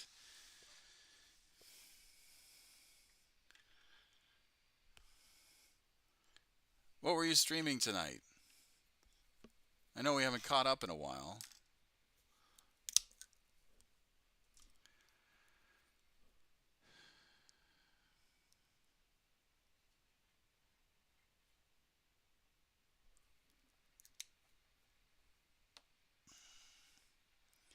I played the Silent Hill 2 remake. Oh, how was that? I bet that was good. I bet that was good. Oh, we're gonna dismiss this ad break. We're gonna snooze that. Yeah, live and streaming gets nutty. Yeah, well, so for those of you that don't know, me and him kind of go way back. We met on Twitter, I believe, if I remember correctly. Um, and I'd love to do a co-stream with you at one point. I really would. Um, uh, for those that are just new to the channel, I do Warhammer 40k. I play Vermintide. I play Darktide. I play Space Marine 3. Those are all clone, Left 4 Dead. Space Marine 3? Damn, I didn't know Space Marine Oh, 3 already sorry, came out. Space Marine 2. I play I play Total War Warhammer 3. That's the one I was talking about. That's the one I got Freudian slip. I did I D and I love D&D. I love Star Wars. Anything that you could think of. Um, I do cosplays, um, and all that stuff. The new Emperor's Children. Just settle down there, Guacamole. Do I have to tell you to clean yourself off? That would be very much Emperor's Children. It is the boss fight series. FPF drop was insane. Oh, okay.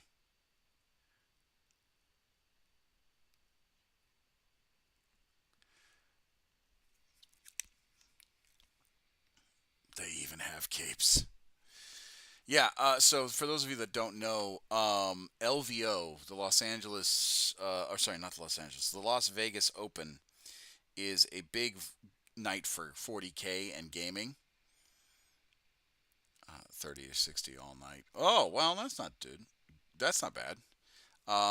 It's a big night for 40K gaming, and that's when Games Workshop releases brand new previews to kind of drum up support and excitement for the brand. Um, it's like a huge convention for games. For nerds like us. Yeah, all great games. Yes, yes. It's normally focused on just tabletop.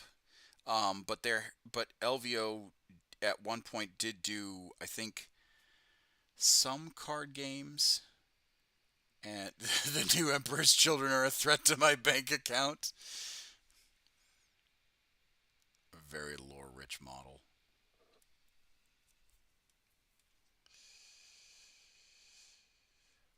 Also, you guys, for those of you that just joined the channel, you are if you become part of the Discord community, which let me just throw that real quick in.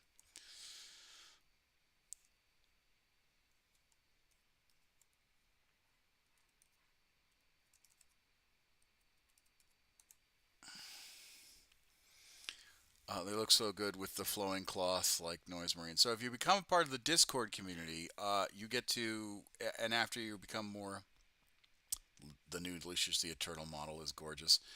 Oh my lord, you guys! Um, Clean up aisle Johnny Zed. Uh, oh man, they're gonna make a run on your bank account, Johnny. Um, but yeah, so if you become a part of the Discord and you become a part of the regular in the community, participate in the community nights and all that stuff, you get to pick out a model that I paint and build and ship to you of your choice. So far, we've picked out 4 people in the community so far. There's other people that are going to get their time in the sun as well, um, and we'll finally get to some painting.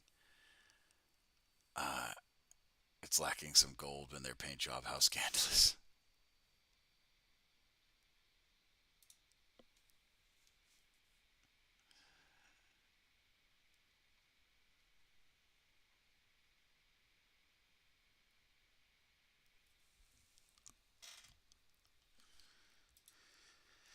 All right,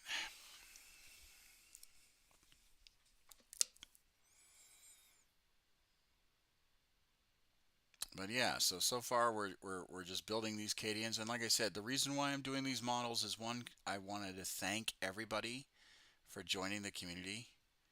GW's been making a run on my bank account for decades. There's nothing new here. Facts. It's making a run on my bank account too.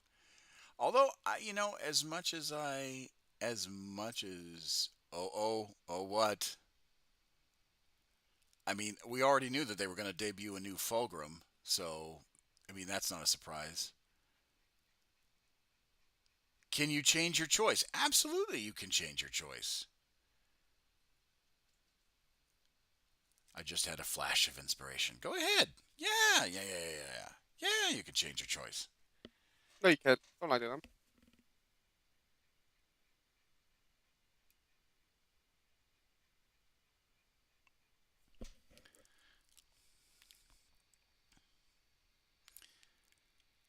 My apparently has gone. Go ahead. Go ahead.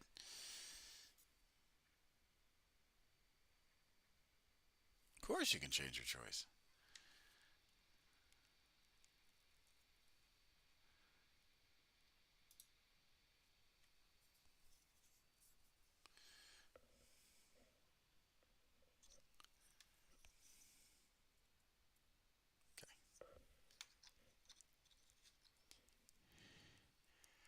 Could I ship one of my models to you? Um, you got an iron Nork Dagog. Absolutely. Do you want the old one or do you want the new one? I will gladly paint you a Nork Dagog. And that way you get a few extra Ogren. It doesn't matter. I could find the old one. I could find the old Nork Dagog.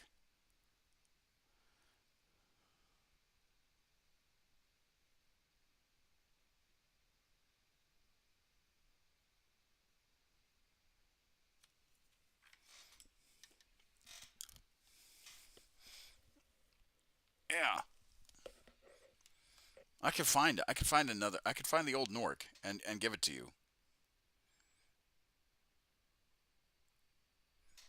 Paint him up in retro '90s colors.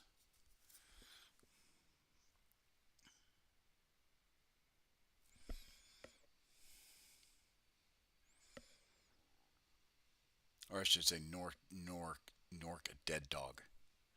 I keep on saying dead dog.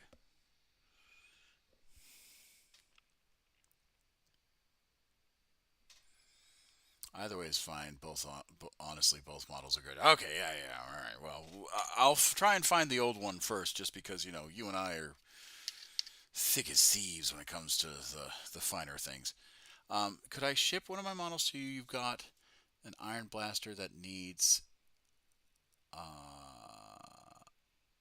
some love and not the best painter at bigger models. What kind of Iron Blaster are you talking about there, Sam Snyder?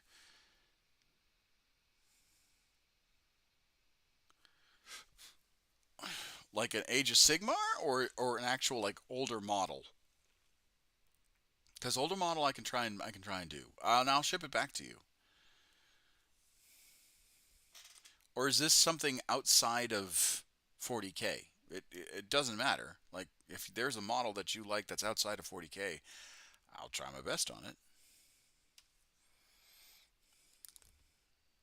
Or outside of the Warhammer product, I should say.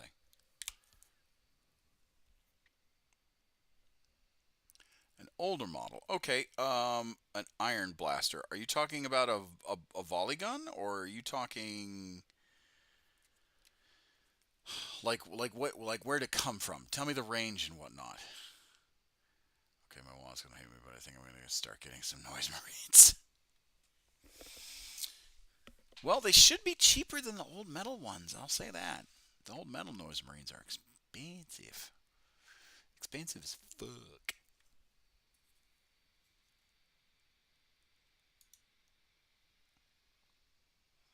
Ogre Kingdoms. Oh, yeah. I can. If you got an Iron Blaster or two, you can send it to me. Um, if you're not a part of the Discord, be a part of the Discord, and we'll talk about that. Okay.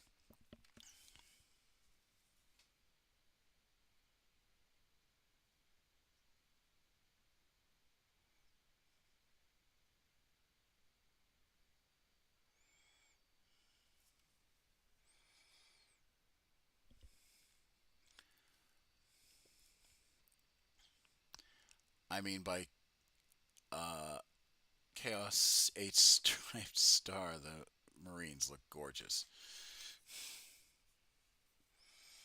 Well, I mean, the ogre that carried around the small cannon.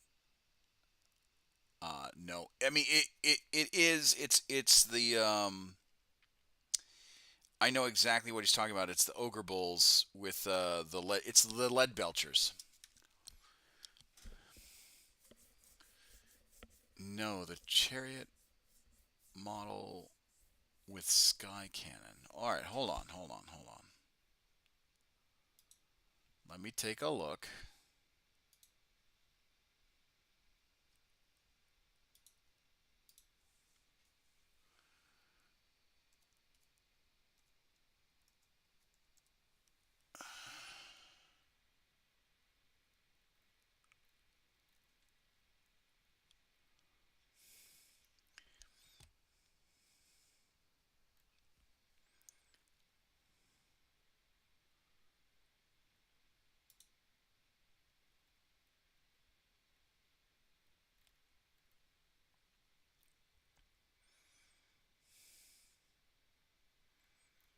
Okay, so I just typed in iron, and the only thing that kind of matches up with what you're talking about.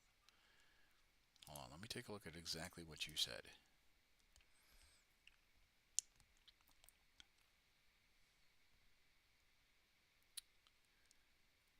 You got an iron blaster. I'm saving for a Thunder Tusk, but for the older Kingdoms models are so big. Iron Blaster Ogre Kings. Let me see.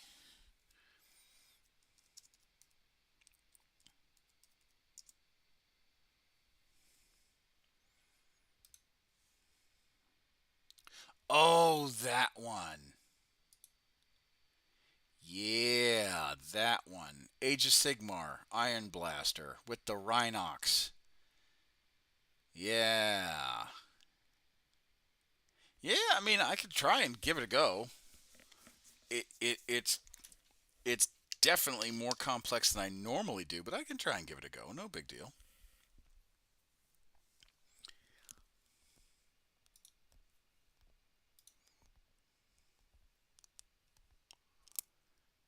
I'm gonna paint them like Cenobites. Yeah, it's seventh edition, but it's a little different. Oh, no, no, that's fine. Damn it! Now I have to get them. Which means you have to get a Pinhead Lord, and he's got to be holding the prism, the meeting of the minds. He's got to be holding the Hell Cube prism. Same complex though. No, no, no. It's fine. I think if you have it and you want to send it to me for me to paint up, I'll give it a go. I just need to know what kind of paint scheme you want. That's what I've been telling everybody else. I need to know that like the vision you have so I can paint it up.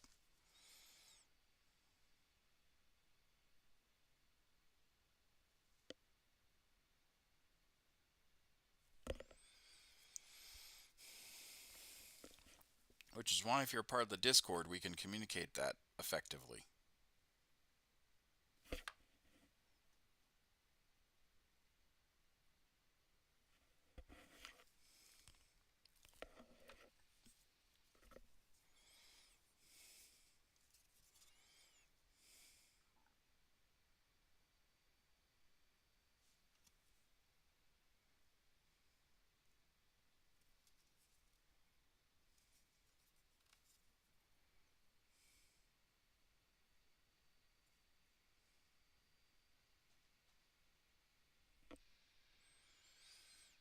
All right, we're going to get hit with an ad in about 45 seconds.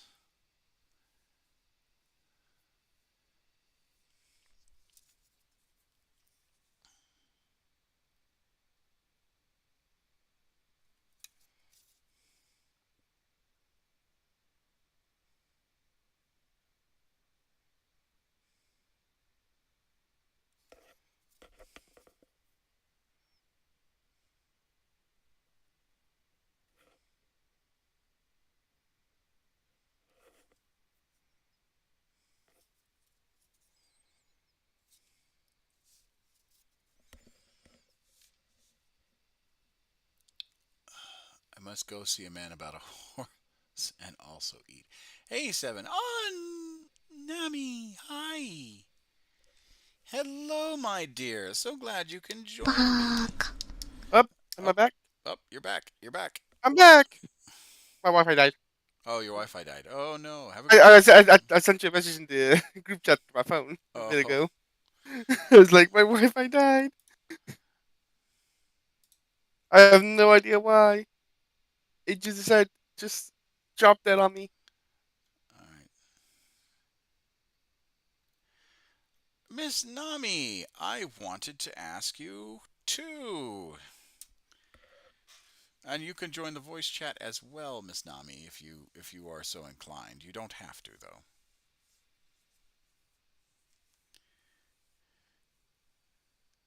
Isengard, Urukais, Saruman, and Snaketongue.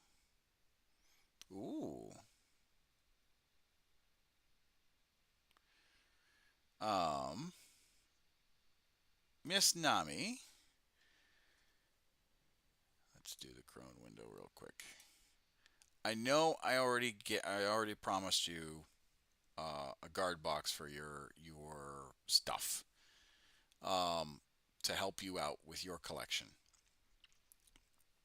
But I want to make a personal model for you. If you're gonna join. Hello. Hello. Hello. Um, so And then there were two. and then there were two. So what model would you want?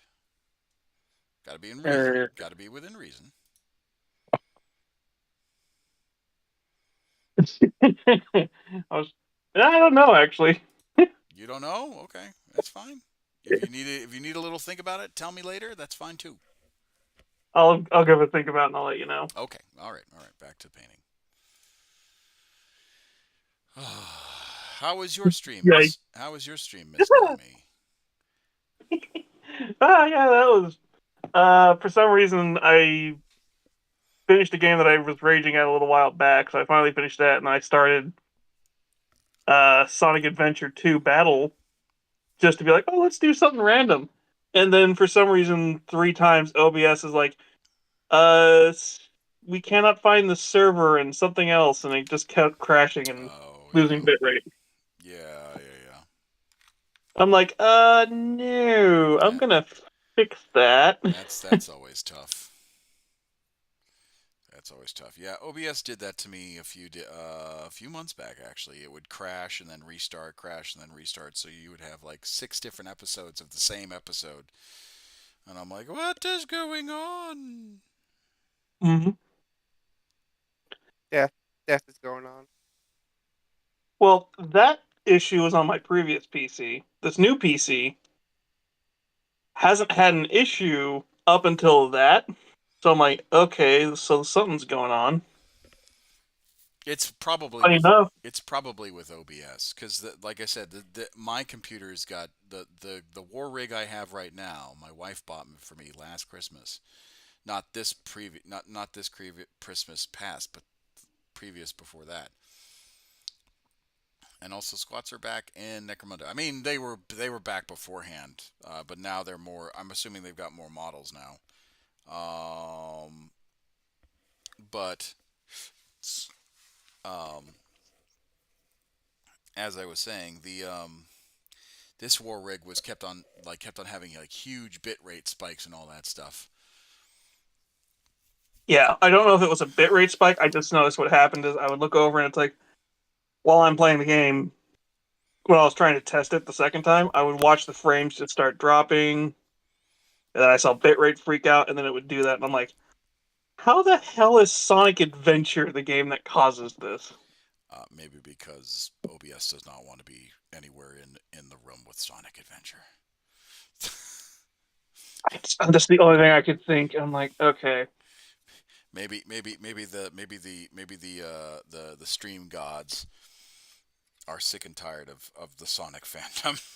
I don't know. I wouldn't be surprised either. I just wanted to do it because I was like, I haven't 100. It's been forever since I tried 100%. Let me try and redo it. Honestly, I think the only thing that I have enjoyed about the Sonic fandom is the insane amount of memes with Jim Carrey. Well, it's the one thing that. Think about how many times Jim Carrey has come back to do a sequel, Oh and yeah. I think you can count it on one hand how many times he's come back to do the sequel for any movie. And he's come back and done both sequels so far. And he's talked about maybe coming back for the fourth. Oh my lord. Joker Bravo. Hello. You've missed a very energetic stream so far. We've got 10 people in the chat. We've got people jumping in and out and donating. New haircut. Well, I mean, I was out of regs, so I had to get in regs. So that's why I got a haircut. I can't be a good tech sergeant and expect my people to follow, AFI 36-2903, a uniform code, if I'm not in regs. That's like the definition of hypocrisy.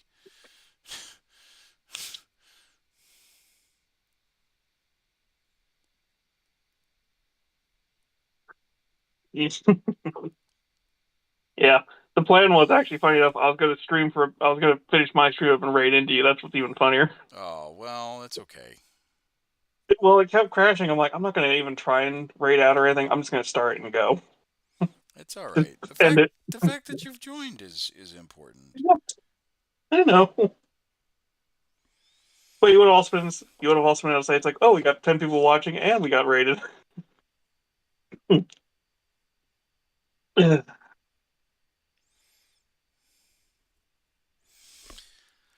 All right, the new haircut helped. No, so I got a shout out to Faye and Johnny. They decided, uh, Faye, Johnny, Jack Baloo, and Guacamole, because they've been just showering me with subscribers and bits. We actually had a level 4 hype train at one point, and that's like insane. That's just nuts. Um, so it was amazing and whatnot. Guacamole, stop giving me bits. You've already done enough.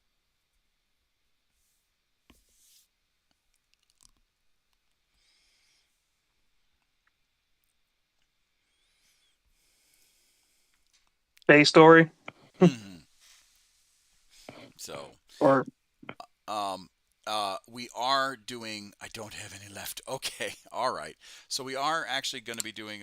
We are going to be taking a break from the guardsmen, to do supporter models that people have been picking and selecting and all that stuff.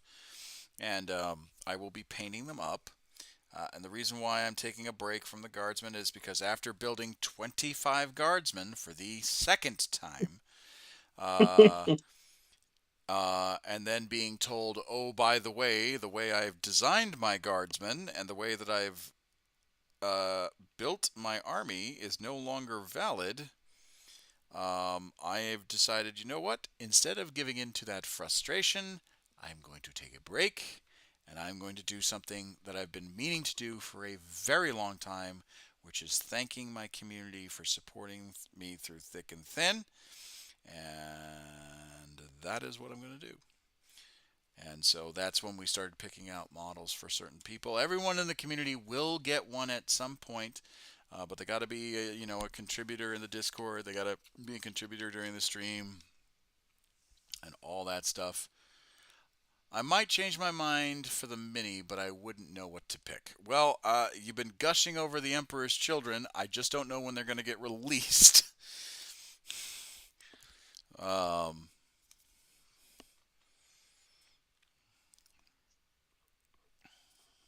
so I'm assuming they're going to get released in like mid 25. I want to say. I want to say that's when there's going to get slotted for release.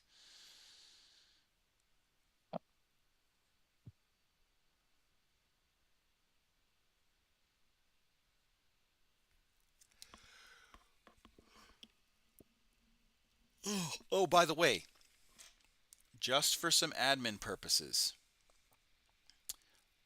there will not be a movie night this Sunday because Monday morning I have to work. And there will not be a movie night the Sunday after on the 26th because I have what is called a sleep study. Because your boy is getting old and I've been suffering from insomnia for quite a while, so I want to make sure that it's on the books. Um, and if I have sleep apnea, because my wife says I snore like an absolute lumber mill, there's that too. So, like, I want to make sure that it's on the books and there's nothing abnormal about my sleep other than the fact that I can't sleep. Um, but in order to compensate for community night, I think I might switch them to Friday nights, Friday night movie nights, if that is more amenable to people, or maybe Saturday movie nights, Saturday night movie nights.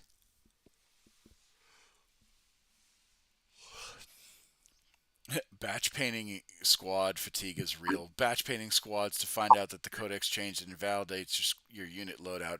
Rage inducing. Oh, I was heated. Oh, I was pissed. You have no idea. Now, I'm still going to be giving them the same loadouts that I have been giving them, but as we've talked about in the Discord, um, the fact that Imperial Guard, the basic Imperial Guard squad is no longer a thing, and Cadian squads can't take heavy weapons. Krieg squad, infantry squads can't take heavy weapons. I mean, they get an extra special weapon, and that's fine, but I'm just like, I'm furious because infantry squads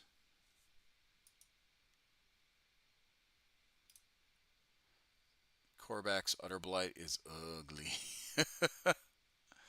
uh, yeah. Because infantry squads are like the backbone of the Imperial Guard, and we're like really the the bread and butter of the Imperial Guard. Um, and that's really what like for those of you who never played Imperial Guard, the infantry squad was able to put out a insane amount of shots to punch above their weight class. And now that infantry squads, the generic infantry squads are gone, I don't know what to do like army wise. So I was doing a army refresh of my old 20-year-old, my now 21 or 22-year-old army of guardsmen because, I got to give them some sort of love. And I do want to refresh the sisters at some one point because those girls are all metal models. Um, so like I said, I want to take a break from painting guardsmen and whatnot and paint the followers and the supporters because you guys deserve it. 1,000%. You guys watch the stream, you promote the channels, you you know you're there thick and thin. Even when I'm not streaming and whatnot, you guys talk about amongst each other. You guys develop a healthy community. So I need to thank you.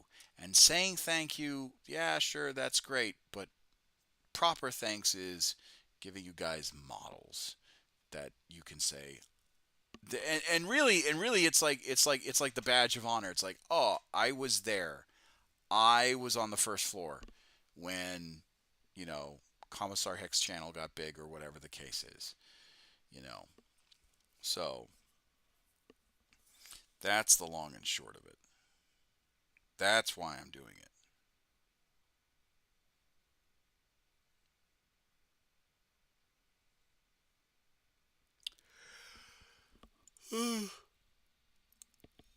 When your army is old enough to go out drinking, yeah, exactly.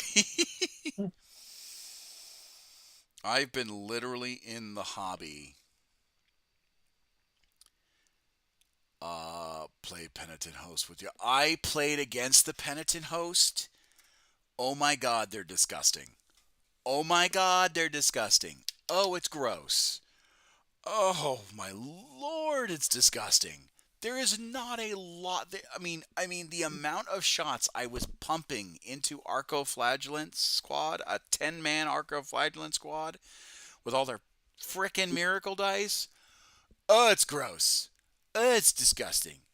My God.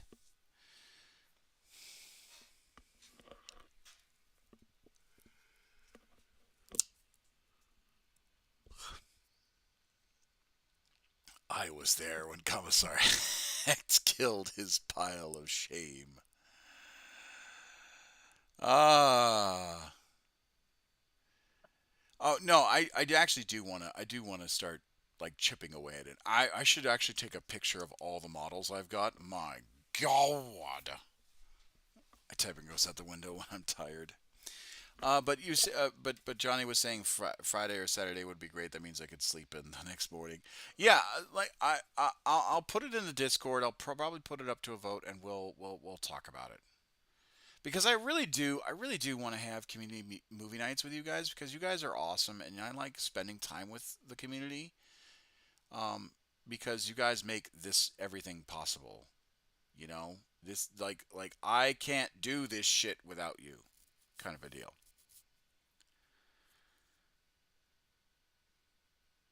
I mean, I could, but like, I'd just be old man, painting models, screaming to the, to the digital clouds. Back in my day when Warhammer had scatter dice and whippet sticks, that's what we used. And if we lost a game, we had whippet stick sudden death tournaments. Did they have a box recently that had a whippy stick back in it for some They reason? did. They did. I think it was Necromunda, if I remember correctly, or it might have been. It might have been Horus Heresy. It was something funny because I was like, everyone's like, oh, the whippy stick is back, but it was just in that box.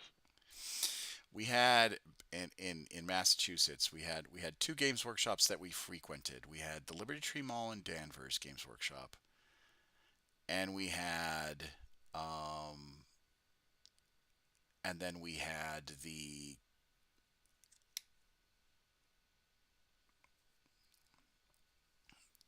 it came back. I missed you all already. Oh, Lexi, you're such a sweetheart. Uh, Wait, new rules. You can't take. No, no, no, no, no, no, no, no. You can't take heavy weapons in an infantry squad.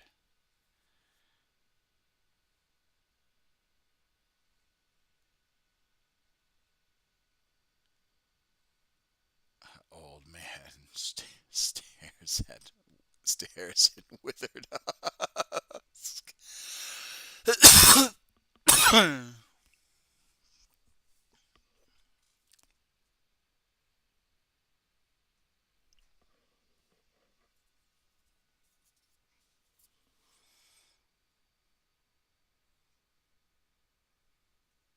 Hmm.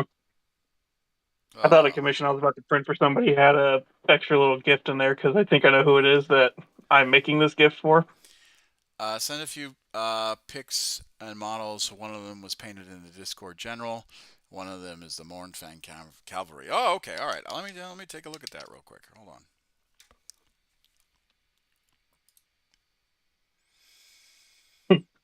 Yeah, they don't have it. Oh, okay. The Iron Blaster, color scheme paint, Desert Ogre. Oh, that's right. You did send me this picture. Oh, that's right. That's right. You did send me this picture. Oh, fantastic.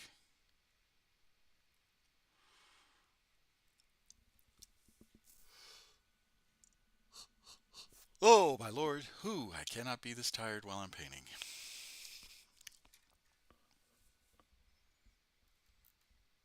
Hmm. Art Hmm. Gallery. Cotton Candy Marines. Oh, okay. All right.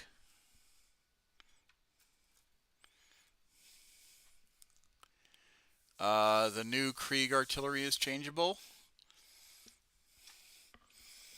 Well, I'm assuming so. I'm assuming it's just not one, so you can swap it out. Weapons. Yeah, I'm a, like. So I've told everybody, Joker Bravo, I've secured a codex for the new release box. So I will be doing a codex review. Um, Probably uh, the Monday after I do my sleep study. And we'll definitely talk about like what's changed in the guard and what hasn't changed. Um, we'll talk about like expectations going forward about like what guard armies should do. And I'll probably film a couple of battle reports as well. Well, I really should start filming battle reports because everyone wants to watch it. But isn't the codex already outdated? So the ninth edition codex is outdated. You are correct because the guard came out literally 7 months before 10th edition dropped, which I'm still upset about. Oh my god, am I still upset about?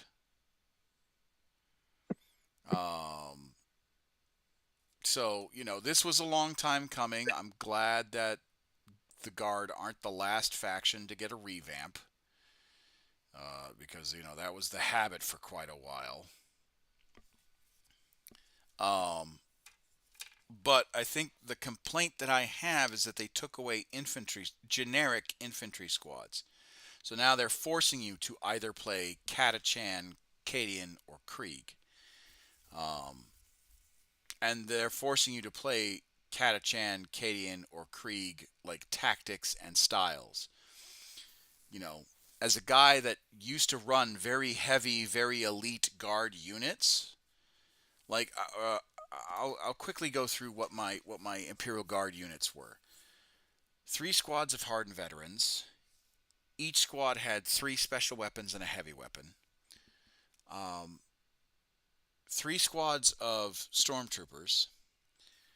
Each squad had 2 special weapons. 3 Lehman Russ tanks. Either a Hellhound or a Sentinel or something in the middle. Like 2 command squads basically for my stormtroopers and my veterans, and my regular guardsmen. And that's about it. That's how I ran my army. Like, and I had other stuff too on the periphery, like if I wanted to swap out the Sentinels with a Hellhound or vice versa. But that was like my 2,000 point army. Um, unless points changed and I could add or subtract, right?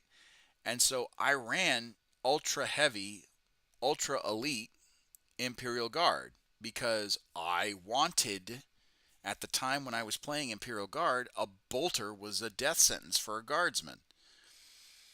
It was AP 5. Most guardsmen flak armor was AP was 5 armor. So when you took carapace as either war gear, equipment, or a doctrine, depending on which variant of the edition you played, it increased your guardsman's survivability by a metric shit ton. Just fantastic amount. So yeah, that's it's kind of where I'm at right now, where I can't even play my elite guard.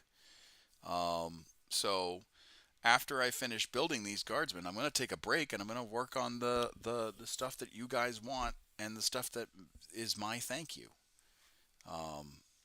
And that's not me saying I'm going to go back. I'm definitely going to get the Gloomspite Underworld team, whatever it's called. Okay, all right.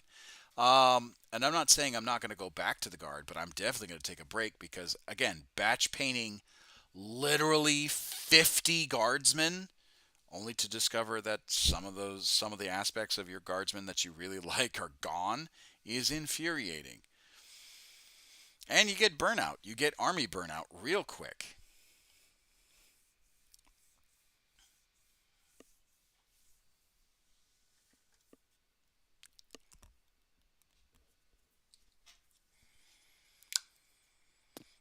Alright, I've been summoned by a Beast different maggots. friend. Play some Warhammer. Play some Warhammer. Yee, some Warhammer 3. Oh, what are you going to play? Good question. I'll find out when we get there. Okay. I should. You know what? You guys can decide for me. Someone in the Twitch chat, quickly tell me one of the factions. I have all the DLC before you ask, so you can pick anyone. Well, what's your partner playing? Good question. They'll probably play something like the Cathay or something. Well, if you're going to go Cathay, do Balthazar Gelt. No, they're probably playing Cathay, and if they're playing anyone, they're probably playing Jade, whatever his name is. Oh, Yang Bao. Yan Bo. Yeah. All right. So if you're in Lustria, I would say. I would say either one of the. Last time they played Yuambo, I played what's his face? Count Marcus? Noctilus. Count Noctilus. All right. 'Cause Well, he's close enough. That's what I played last time. ooh, you could really play some fuck games and do and not not another Cathay, but you could play as Marathi. Morathi? Oh Yeah. fuck, I do. It's been a hot minute since I played the Dark Elves. How the fuck do I do Morathi again? Well, if you don't Oh. want to do Marathi, then No, I do it. I just gotta figure it out. I figure it out. Can't be okay. that All right. Well, good luck. hard. It'll be our first time playing Morathi since. Oh lord, I don't think I've ever actually played Morathi. I don't think Oh, about well then that's even better. it. Yeah, first time for everything. Learning experience. Let's go. The only Dark Elf I've actually played is what's his place with all the monsters. What is his name? Oh, Rakarth. Yes, he's the one I've Rakarth. only ever played. I've uh, if I played Warhammer 3 with friends, I played Torox the Brass Bull. Ah, He's the one I did for my Beast Man playthrough. He was actually the easiest and the funnest. all right. This old man's getting dozy and has work in the morning. Leave your stream. Going to leave your stream running in lurk mode. Okay. Well, I appreciate you, Johnny. Thank you very much, man. Get some rest. Hopefully, you have a good day at work. Is Hellebrand a character in Sigmar? She was my favorite witch elf. I think Hellebrand is dead in Sigmar. I want to say Hellebrand's dead. Lots of people died in the end times between the old world and Age of Sigmar. It was not fun for a lot of people. You know who's possibly not dead and still alive, hopefully? Mm. Tetra. Hopefully. Yeah, but he's not. But the Osiarchs are different from the Tomb Kings, aren't they? During the end times, what Tetra did he went into the fucking the best way to put it is the warp, essentially, to fight the chaos gods themselves. He challenged them to battle.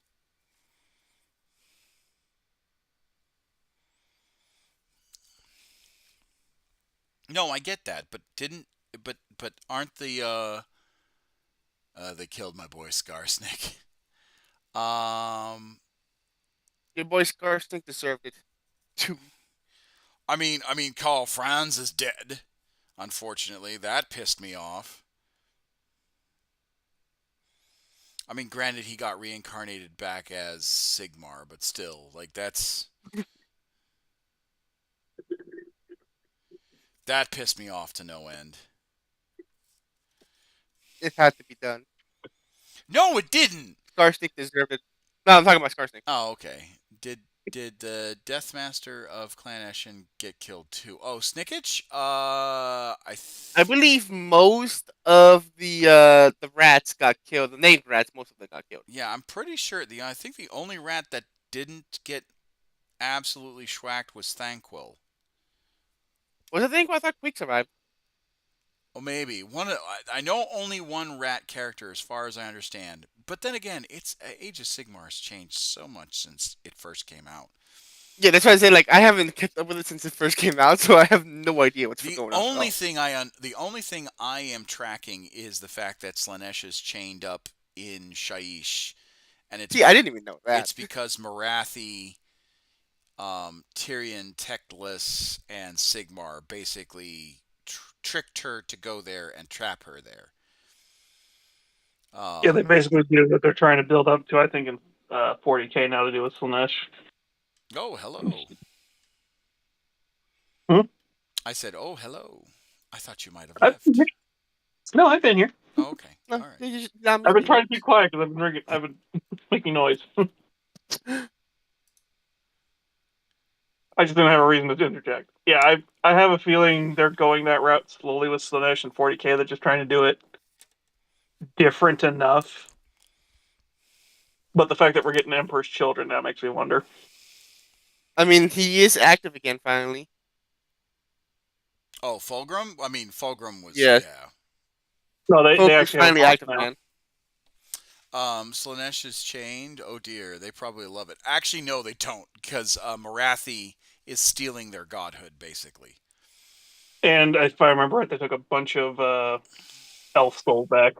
Yeah, yeah. Slanesh is kinda not did having a something- fun time. Yeah. Yeah, if I remember right, they did something similar in 40K where the Laughing God was like, oh, hey, I'll take those. Yeah, so Slanesh is not having a fun time with Marathi. Slanesh is taking a lot of L's in all the worlds, all the Yeah. universes.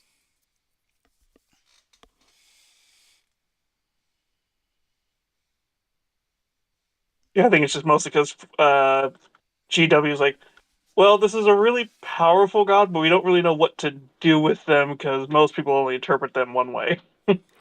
Well, in all fairness, Slanesh is easily probably the weakest of all the four gods. Dang it! Now I want to voice chat with you Actually, all well, about this stuff. interestingly, Hold on. interesting.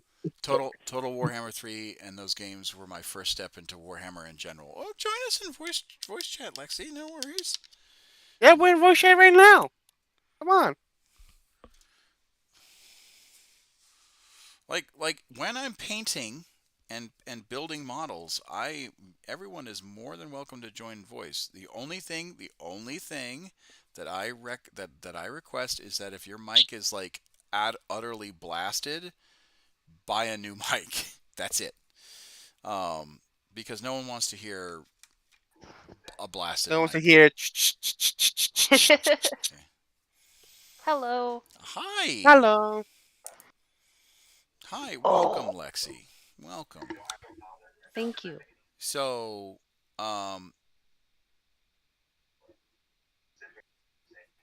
Sorry if you can uh, hear the TV in the background. oh yeah. If you could turn on your crisper, that's another thing. No music in while you're talking, because I don't want to get a copyright strike, or any sort of like movie in the background. Because unfortunately, I've learned that YouTube is very, very careful on what's in the background. Uh, my kids were playing. So this was during the first ever 24-hour live stream I was doing to raise money for charity. My kids were playing Luca, which, by the way, if you've never watched Luca on Disney Plus, oh, it hurts your soul a little bit. It just hits you in the feels. Um, Yeah. I was not prepared. I was not prepared for like the emotional roller coaster that Luca was. Hello. I definitely was not prepared. But anyway, if um, so Luca was playing in the background, and you could hear it for like 30 seconds here, 30 seconds there, a minute here, a minute there. And when I went Mm-hmm. on commercial break, I wasn't talking, so you could hear it there too. You could hear about like 10 minutes of it.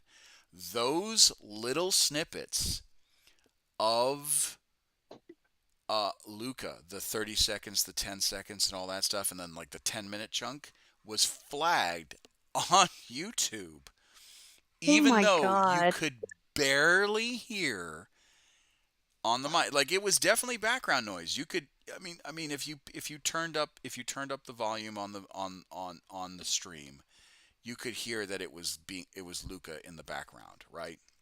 You could, Mm-hmm. but those little 30-second snippets were flagged and were like, we have to mute your entire audio now, or we're going to give you a copyright strike. And I was just like, well, there is literally 24 hours gone. God, it's completely muted. Completely muted. You could see the chat and you could see my mouth moving, but there was you Hmm. had no idea. So That sucks. yeah. Yeah. Ooh, change of plans. Never mind. She's playing Imric. Oh, Imric. Okay, so if Ooh. you want to do Imric, They're doing Imric. I gotta play around Imric. no. I'm saying if they want to do Imric, I would go with oh God, who's around Imric? There's Greases. There's Clan Rictus. There's the ogres that you can't play. I would go I would go Greases. I would go Greases. If you want to do Imric, I would go Greases.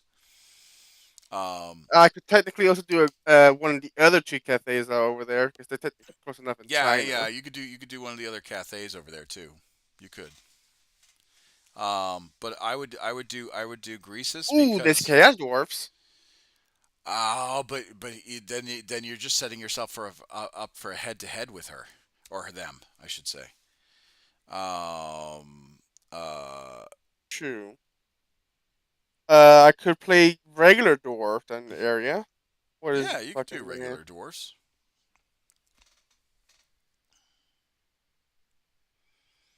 You could do Grombrindle, the White Dwarf.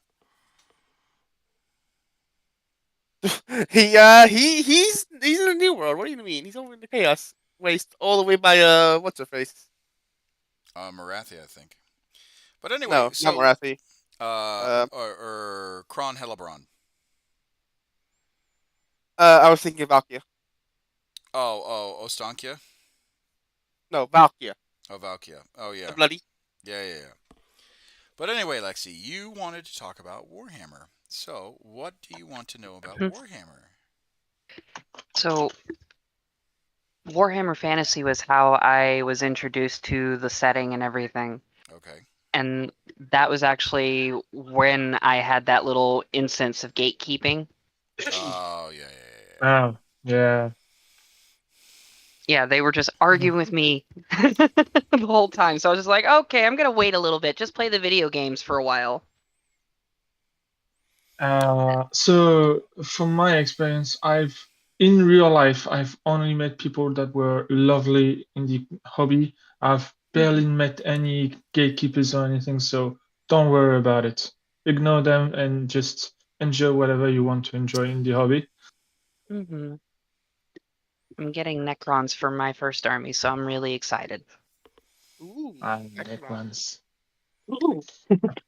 And I am getting Lost Cannon Targeteers. So if and when we ever meet on the battlefield, your Necrons will become slag. Damn it. That's when Lexi brings out the nothing but the fucking god fragments and just does that instead. Oh, hey, you can no. That's fine. You can go Pokeball go. I'll just yell Basilisk Artillery. You know, you can. I can play Whack-A-Mole with Necron Warriors, and I can play Whack-A-Mole with Satan God Shards. It's your choice. Atheism is what I preach. Either way, there's going to be a lot of firepower heading my direction. Basically. Worth it. It'll be fun. I'm literally going to remake the 18th 12 Overture. Just da cannons. The Imperial Guard artillery. It's just like, based on the battlefield, we'll recreate the war in heaven. This time you won't win.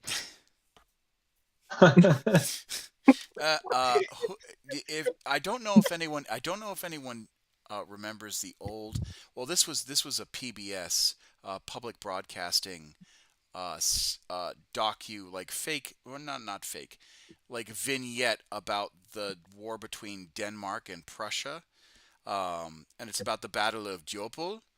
And there's this one particular scene, and it floats around with on YouTube, and it's this German, this Prussian officer, and he's talking to, I think it was the Prince of Prussia at the time, and they're sieging Denmark, right? They're sieging battles in Denmark and whatnot, and he goes, Mein Herren, and he's like Ost, North, South, and he's showing the maps and whatnot, and then he talks about the field guns, and he goes, the range of the field guns is over. I think he said it was like 8 kilometer, and he's just like talking about how precise they are. And he's talking about the fact that they're howitzers. Like it was like one of the big debuts of howitzers in fighting. And so he goes, Mein Herren, and he shoves his fingers into his ears, and he just yells the words Haubitzen, and literally the entire German gun line just sends it. And of course, like the Danish didn't have a modern military. They were still fighting somewhat civil war, somewhat like massed infantry assault tactics. This is right before World War One got really big, and so they still had muskets, and the Germans had the Dreyfus needle rifle too, and and so they're the the Denmark soldiers are just like looking up at the sky. All they hear is this whistling, and they don't realize until it's too late that it's artillery fire, and they get their asses handed to them at Jopel. Um, and it was a really decent series. It was portrayed in like kind of a flashback to like Band of Brothers esque style cinematography. Um, but basically, this young Danish woman was taking care of this older man, and this older man happened to be previous Danish, I want to say royalty or close to royalty, and and it was there was a nice little undercurrent of wholesomeness because I guess this young Danish woman was kind of like what we would call an at-risk youth, and whatnot, and uh, it was very nice. So if you want to know if you're familiar, if you're on Amazon, I don't know if it shows up on PBS. If PBS shows up on regular like on everyone's Amazon Prime, but if I look for it, watch list. Oh, I didn't put it in my watch list because I am a moron. It is. If I look, I think it's called. I think it's actually called the Battle of Jopel. Hold on.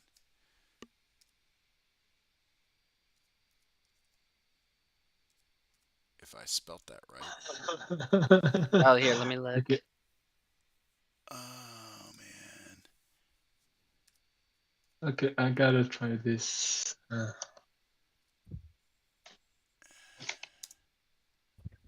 PBS.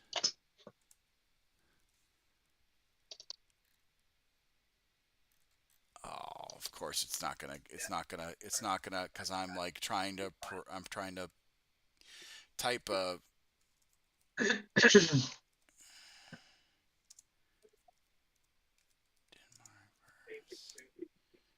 Mm. Second. Russia. PBS. Ah, there we go. The Schleswig Wars, the Battle of Jopel.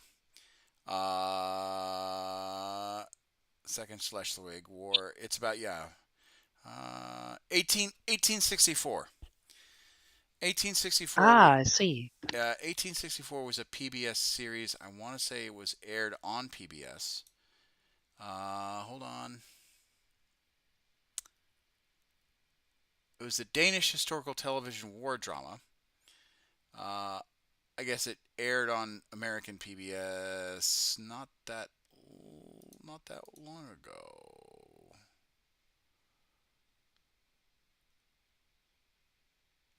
Yep, BBC 4 United Kingdom, TV4. Or I guess maybe it went to PBS America afterwards. But still, I'll be right fantastic. back. Fantastic. I'll be right back. Gotta restart my PC. Nope, go ahead.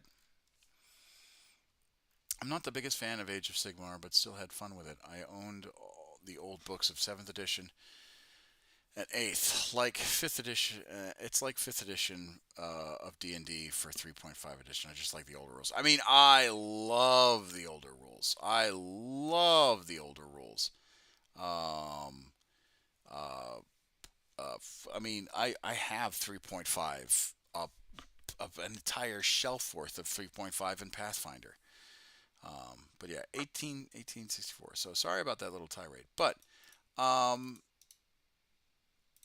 so what do you want to know about the Warhammer universe, Miss Lex? I mean, mainly I've been like doing like a lot of dives into the Necron lore and everything like that.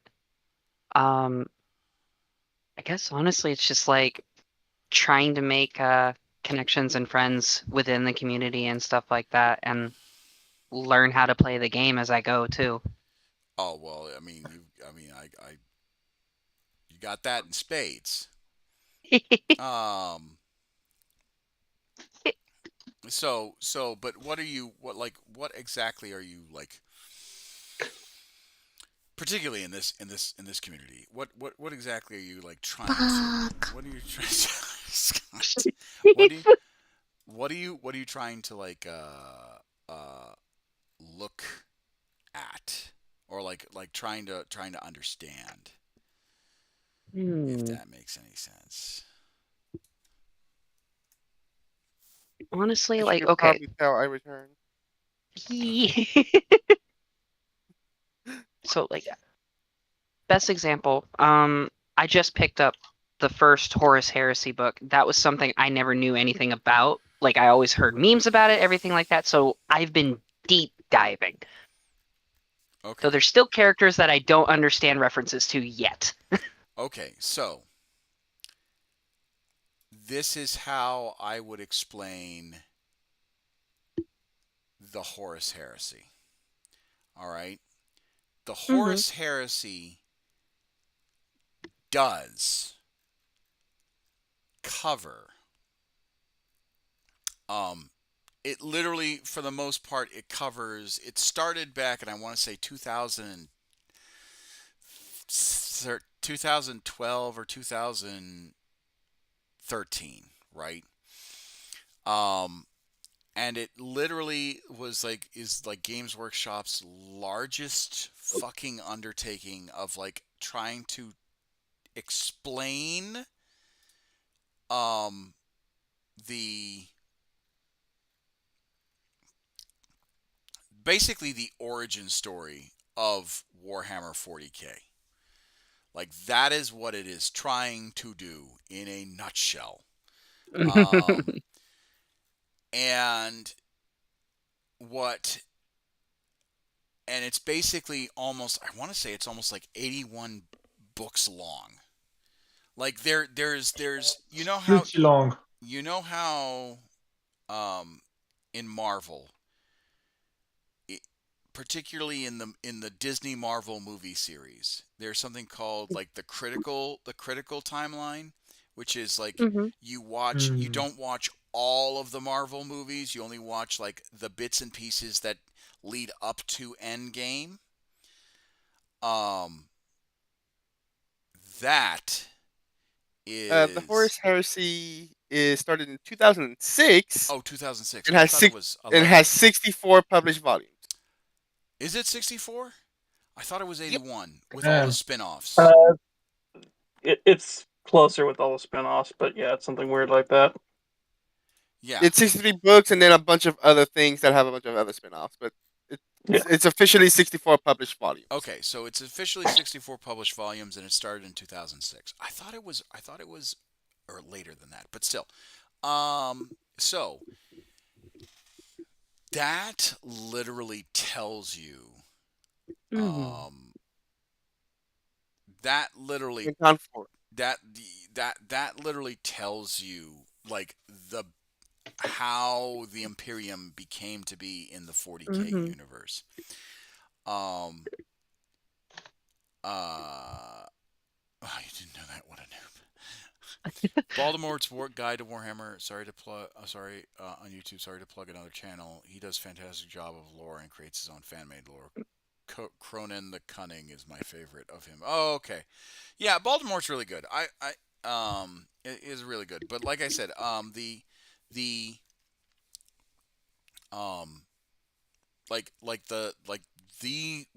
Horus Heresy series is like quite literally like goes over all of the books. Text to speech is the best. Yes, the Emperor's rip Alphabus. The text to speech. I remember those. Yeah, He's still doing stuff. He's not touching Warhammer anymore. I think he's been doing Vampires the Yeah. Masquerade well, or something like that. I mean, Games Workshop basically told everyone He's to corrected. get fucked. Like, I'm pretty sure he's one of the ones that he could have made a deal with them, but I'm pretty sure he just did the smart thing and just was like, I'm not going to deal with it. yeah, I mean, again, I'm not faulting Alphabus for. This is why we stand Space King now. I'm not. Flash Gets is another. I don't necessarily like Flash Gets.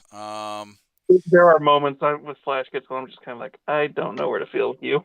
Yeah, yeah. Fair. There's definitely some cringe with Flash Gets, but um, uh, like I said,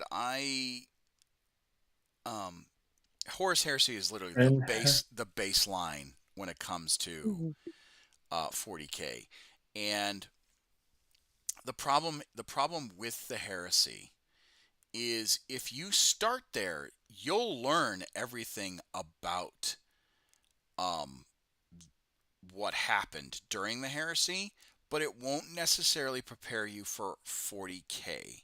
Mhm. They'll reference names and you'll get some of the stuff that they're hinting at and all that stuff, but it won't prepare you for 40K in the sense of like everything that happened after 40K or everything that happened after the heresy. All right, Mhm. it just won't, because there was so much that happened after the heresy that that that that people have not touched. Right, where we've never talked about the age of apostasy. We've never talked about the reign the of age of the reign of blood with Goj Van Dyer. We never talk about oh man, I'm just trying to think of what else. What other major events? They've somewhat talked about the first Tyrannic War. I think there's like maybe one book about the first Tyrannic War, but most of the other stuff is all in the codexes and the rule books. Um, so this was really the first time that Games Workshop took a time period and was like, we are going to put to pen and paper what really happened. Um, so it's the quote unquote genesis of 40K. But just because you read all of the heresy does not mean you know everything that happened Mhm. afterwards. Because there's 10,000 years after after the heresy, you know that people like, for example, the age of apostasy is during the reign of blood with Goj Van Dyer. Um, yeah. if you don't know if you don't know who or what Goj Van Dyer is, oh, he's a character. Oh, I wish they write a book about him because he's that proper. Doge Van Dyer is Doge Van Dyer. Don't worry about um, you know, he's it's one of those things Ow. where that's interesting. I kind of want to know how he slides into madness and all that stuff. Um, uh, they, um, you could talk about the war in the Maelstrom with Luft Huron, and the siege of Badab, and and the Badab Wars. That was You can talk about. You can talk about the Telios campaign against the Tyranids. You could talk about the Damocles Gulf Crusades because there's stories about the Damocles Gulf Crusades and there's a video game about it too. But realistically, they haven't really touched on what happened. Um, and, and it's one of those things where Mhm. oh, there's so much to talk about and cover. I was about to say, heck, almost any of Abaddon's things they haven't talked about. They just mention them. Yeah, all of Abaddon's Crusades, all of Abaddon's Black Crusades, from one to it. All basically 13. yeah, all 13. The 13th one being the fucking longest. Um, And being the successful one. I was Quote unquote actually silent success. looking into Abaddon's crusades and stuff because there's a channel that normally did like history deep dives, Kings and Generals. yes, yes, Ooh, yes, yes, love Kings Yeah. in general. yes. Well, they have Wizards and Warriors now, and they're talking about the Dark Crusade and all of that stuff. The Black Crusade, I mean. Yeah. Yee. Dark Crusade is different from the Black Crusade. Dark Yeah. Crusade Yes. is when all of the Xenos races decided to try and take pieces of Ooh. the Imperium out of the Imperium, and Ooh. yeah, so Oh, write that down. Hang on. Yeah, I was about to say with Abaddon, the funny thing is everybody's like, "Oh, he failed 8 times." He failed to do the one thing he was trying to do, but he succeeded almost every other time in doing the side missions. well that was a recent retcon. Who are the overlords of Barbarous? They were the necromancers that tortured Mortarion. Basically, they were powerful psychers slash dark wizards that basically tortured Mortarion and his and those that lived in the Tox clouds. They would hunt, innocent regular people, and then so they were human. They were xeno-humans. So in 40K, you'll learn this term. It's called a xeno-human. They are human-like in characteristic, but they are alien in biology. Um, they stopped using xeno-human like terminology after 30K. You know, technically the Eldar Yeah, now are considered xeno-humans. Um, yeah. uh, so what did they look like? I don't know. They never describe them. The Um, fact that they're xeno-human probably means they're humanoid looking, but who knows? yeah. They never Hmm. they never describe what the overlords look like.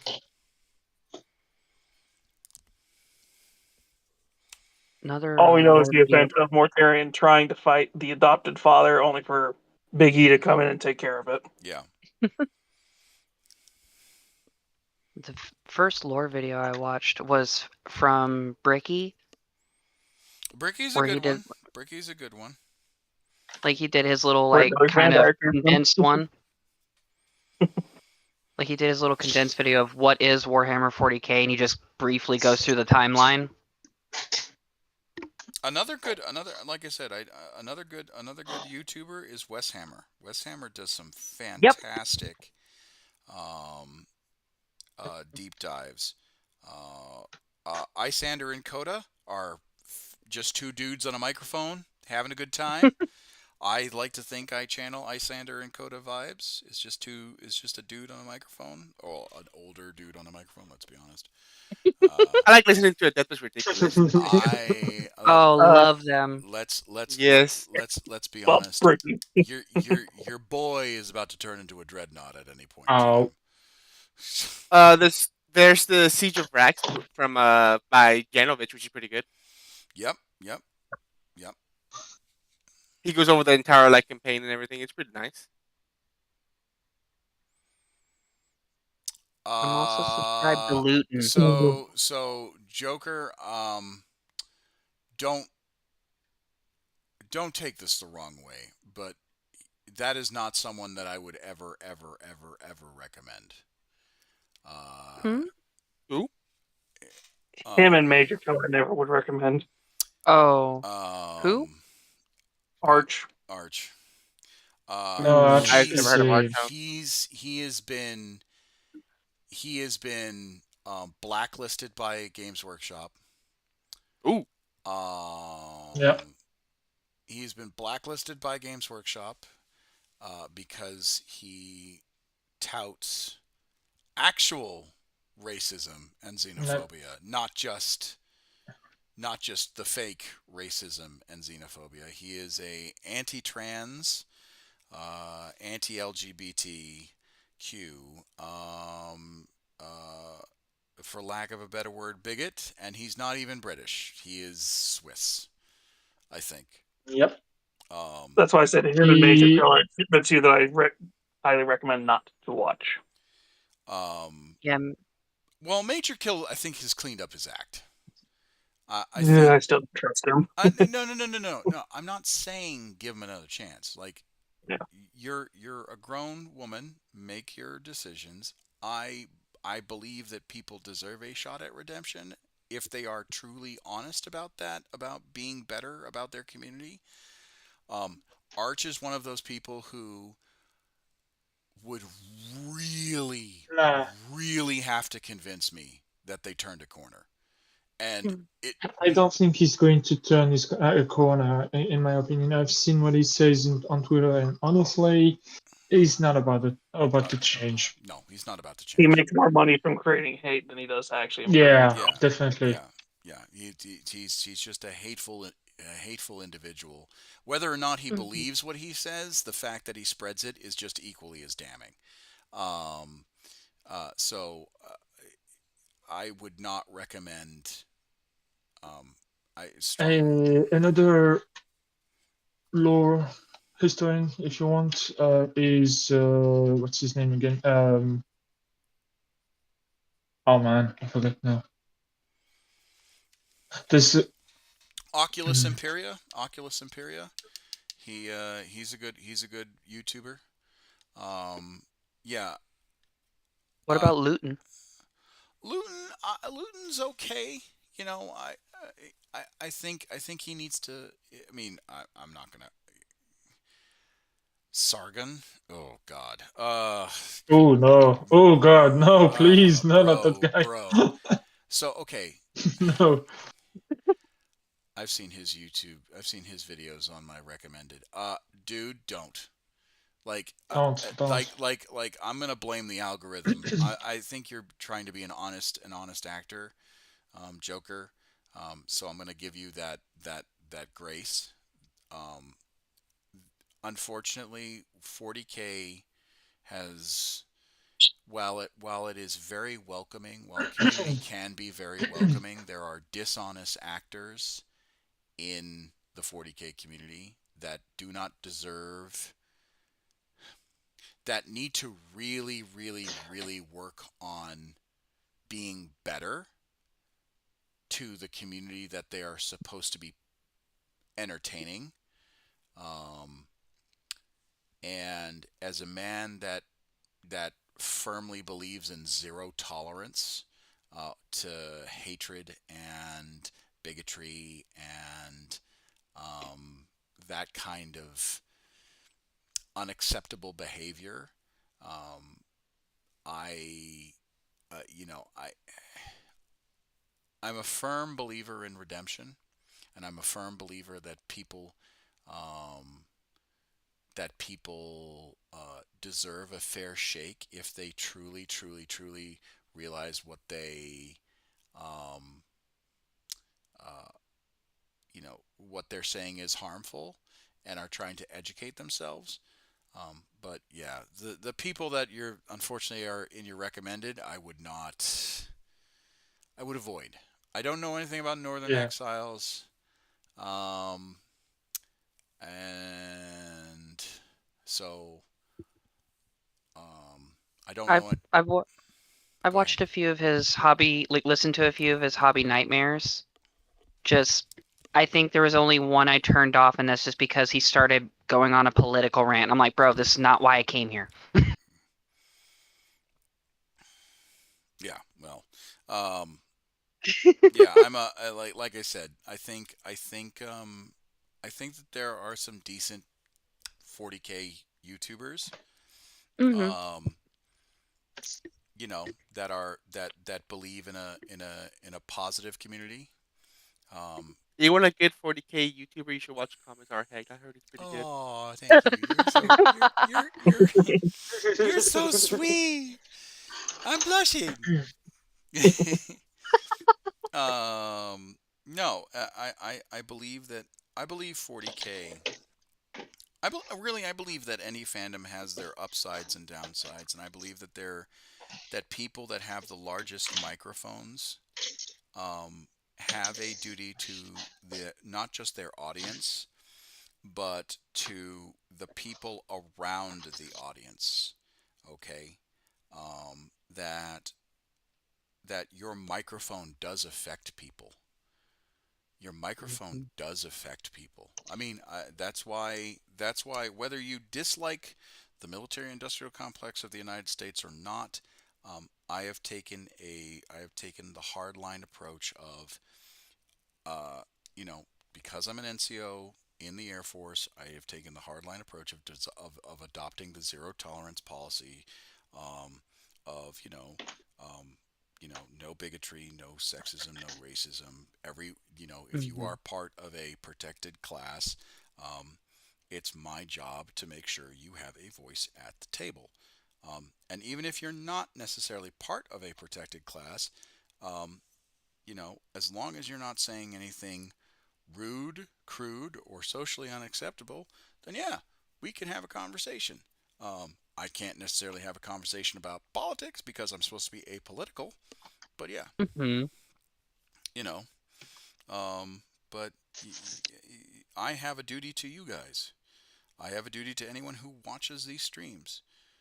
Um, and that is by far um, something that I take very seriously. And I like to think, and I will never, ever, ever take credit of saying, oh, my community is the safest. No, I'd like to think I can make a safe community, but my community is only as safe as the people who I let in, you know? Because ultimately the Hmm. buck stops with me. Um, and I like to think I'm doing a pretty good job now, but just because I'm doing a pretty good job now doesn't mean that I'm going to have a shit game later. Nobody bats 1,000 forever. So there is that. Someone I could recommend as a if you want to learn more about fantasy is Law Master of Suffolk. Oh He's yeah, a Low pretty chill Master of guy. Soket is a really good guy. Really good guy. And also Great Book of Grudges, which I Love, love too. love them. Book of Choyer is also like Yeah, Yes. and another good like um Baltimore-esque, focuses on fantasy, all that stuff. Um, uh, uh, does like a lot of like in-world universe lore videos, which I like. Same with Oculus Imperia. Morty and Gloria, I've never seen his videos or her videos. Um, the arbitrator Ian. I've recently started watching his videos. They're really good. He tends to go over like the more niche stuff, like war gear. Hmm. He'll go through some game history, some Games Workshop history, because I think he did work for the company at one point. Um, but yeah, solid game. Or solid people. Hmm. Um, what's her name? I am going to kick myself because I can't think of it. What's her name? What's her name? What's her name? Hold on. I gotta find her name. She went to Blue Sky. Hold on. Let me find her. Sug. Luis Rogue Hobbies. Rogue Hobbies. That's another one. Luis Sugden. Rogue Hobbies is fantastic. She has another YouTube channel and she goes over like really quirky kind of stuff. Um, and I think she also worked for Games Workshop. A lot of people worked for Games Workshop that launched their own YouTube things. I'm not saying there's a correlation, but it's there. The new Krieg command looks awesome. Uh, I can't wait. Yeah, I mean, the Krieg models do look clean. They do look nice. Me personally, if I was, you know, I I'm still torn up about the Guard losing um their generic Guard squads because it's not that um it's not that I uh don't appreciate changes to the codex because I think changes to codexes and changes to armies can like really spruce up an army. Um, I just don't I just don't like a truly like foundational change that really screws up a lot of people. I mean, I'm still sour about the fact that most of the Space Marine firstborn have been near invalidated or legend. Um, like I think that's the one thing I enjoyed about Games Workshop when I was young. When I was starting out as a high school student back in 2002, 2003. Again, your boy is old. Shove me into a dreadnought body chassis here soon. Um, but is that Games Workshop for the longest time says as long as it fits an appropriate base and is a Games Workshop product, you can put it on the field and play. Um, and for the longest time that was it. And Magic used to, talking about another hobby, Magic the Gathering, they used to say, hey, as long as you have Magic the Gathering cards,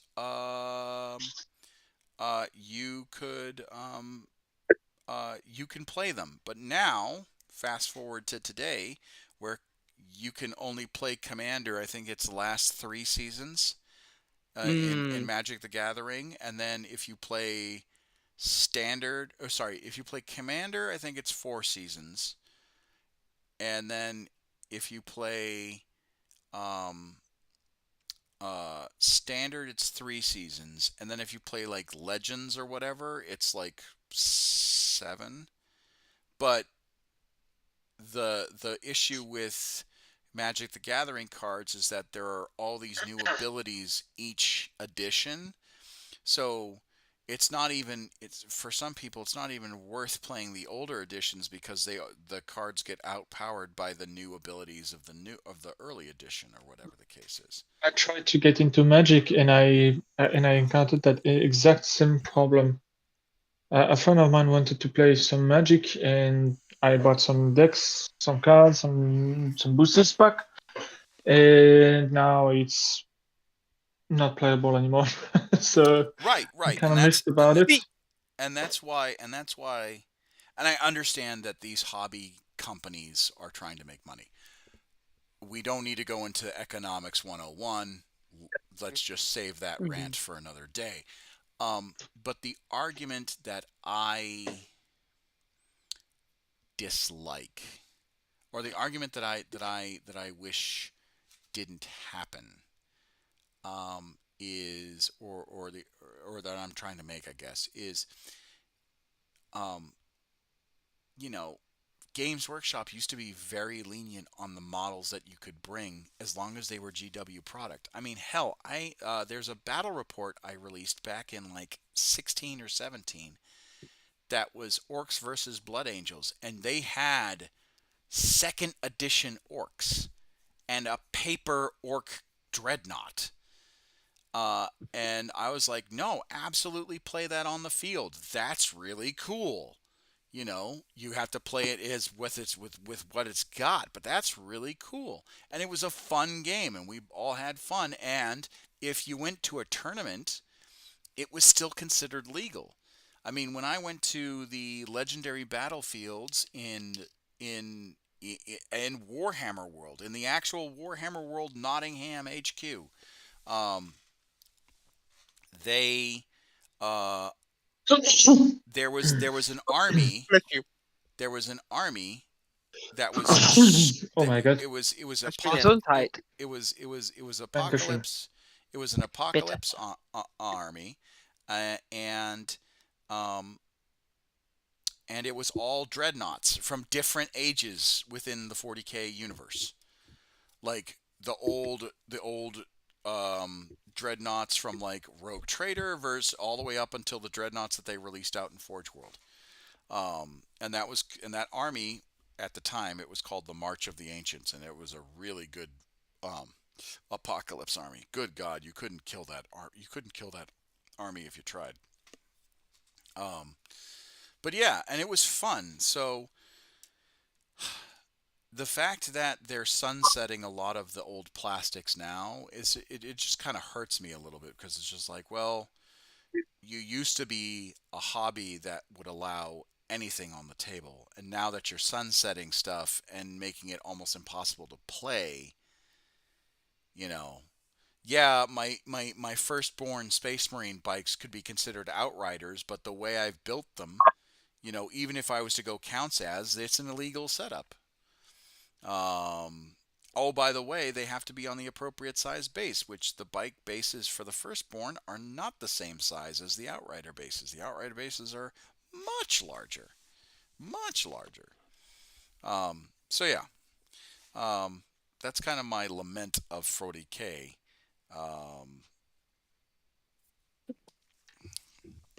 Which is why after I'm done painting these guardsmen and putting them together, I am taking a break. And I'm going to work on all of your guys' models because I need a refresh. Not saying that I don't mind. That's kind of why Trench Crusade's looking nice. Huh? That's kind of why Trench Crusade's looking nice. Because Trench Crusade is just like, yeah, we want you to use our models in like actual tournaments, but go ahead and use whatever the hell you want right now. Well, You can use 40K. Trench Crusade models are also solely based off of STL files. So They have a physical person now. Oh, they do? Yeah. They do? Yep. Okay. They got during the Kickstarter. They announced. I got the coat of the seven-headed serpent as a physical army, plus the codex. Yeah, during the Kickstarter, basically when they hit a certain goal, they're like, yeah, we'll be doing physical models now too. Oh, okay. All right. I didn't know if they had a store opening or all that stuff. I don't know if they have a store open yet. I know they were working on it because they're like, basically around the time the books will happen is by the time they're going to start releasing the actual physical ones too. It sounds like. Because the ones the only way that I know how to get the models right now is through 3D printing and STLs, which is, you know, that's fine. You know, they can do whatever the hell they want. They got their money from Kickstarter, and as a matter of fact, I would hope that they would encourage 3D printing and STLs because, you know, they've got all that money. They've got plenty of money. Yeah. They doubled their request amount the first 2 days, I think. Yeah. They have like 3 million or something. Yeah. They didn't want a lot, and they doubled it. And they're like, oh. Yeah. All right, so I keep on asking Lexi questions and then I talk over her, and I do apologize. It's okay. What? I was listening and writing down everything. Or I go on a diatribe. What do you? What do you like? Besides the Necrons, like where, like what interests you the most about 40K? Well, honestly, the scale of it, like the scale of the lore and the scale of the universe and the world that it happens in was just like mind-blowing for me. Besides the Necrons, for the Space Marine chapter that caught my attention, salamanders. Oh yes. Oh yes, the Sallies. The nicest faction. Yay. Well, the nicest faction. The nicest faction. The nicest Marines, I should say. There you go. Correction. The nicest. Just don't ask them about the Elder Orphans. Yeah, I was about to say the nicest faction if you're not Eldari. The nicest Marine faction. How about that? How about that? Nothing about the nicest Marine faction. Was one paragraph, and he regretted the rest of the book. So it's like that just cracked me up. Sorry. You're fine. That's a meme. It's to quote what's it called? Oh God, there's this old Marine quote. It's not a war crime if you're not caught the first time. Or sorry, yeah, it's not a war crime the first time. It's you. Yeah, that honestly, the fact that author wrote that listen, to quote the Marines nowadays, Geneva Convention, Geneva Suggestion. Exactly. Yeah. the fact that that author was like, and the salamanders torched the Eldari children. You're just like, Well, oh, it was no, it was even worse. It was Vulcan. oh, it was Vulcan? I didn't It know was it was Vulcan. No, Yeah, it's it was Vulcan who did it, and literally like a paragraph later, he immediately is on his knees crying because it's like that's not what I do. I hate the fact that I did that. It was supposed to be a character development thing, and everybody memes on the fact he did it. Oh Literally, well, the rest of the book, yeah. anytime somebody brings up that Eldar child, he breaks into tears. Oh man. But it gets so memed on, people don't realize the rest of the book is him basically saying, "I regretted doing that. That's not me. That was an innocent being I hurt."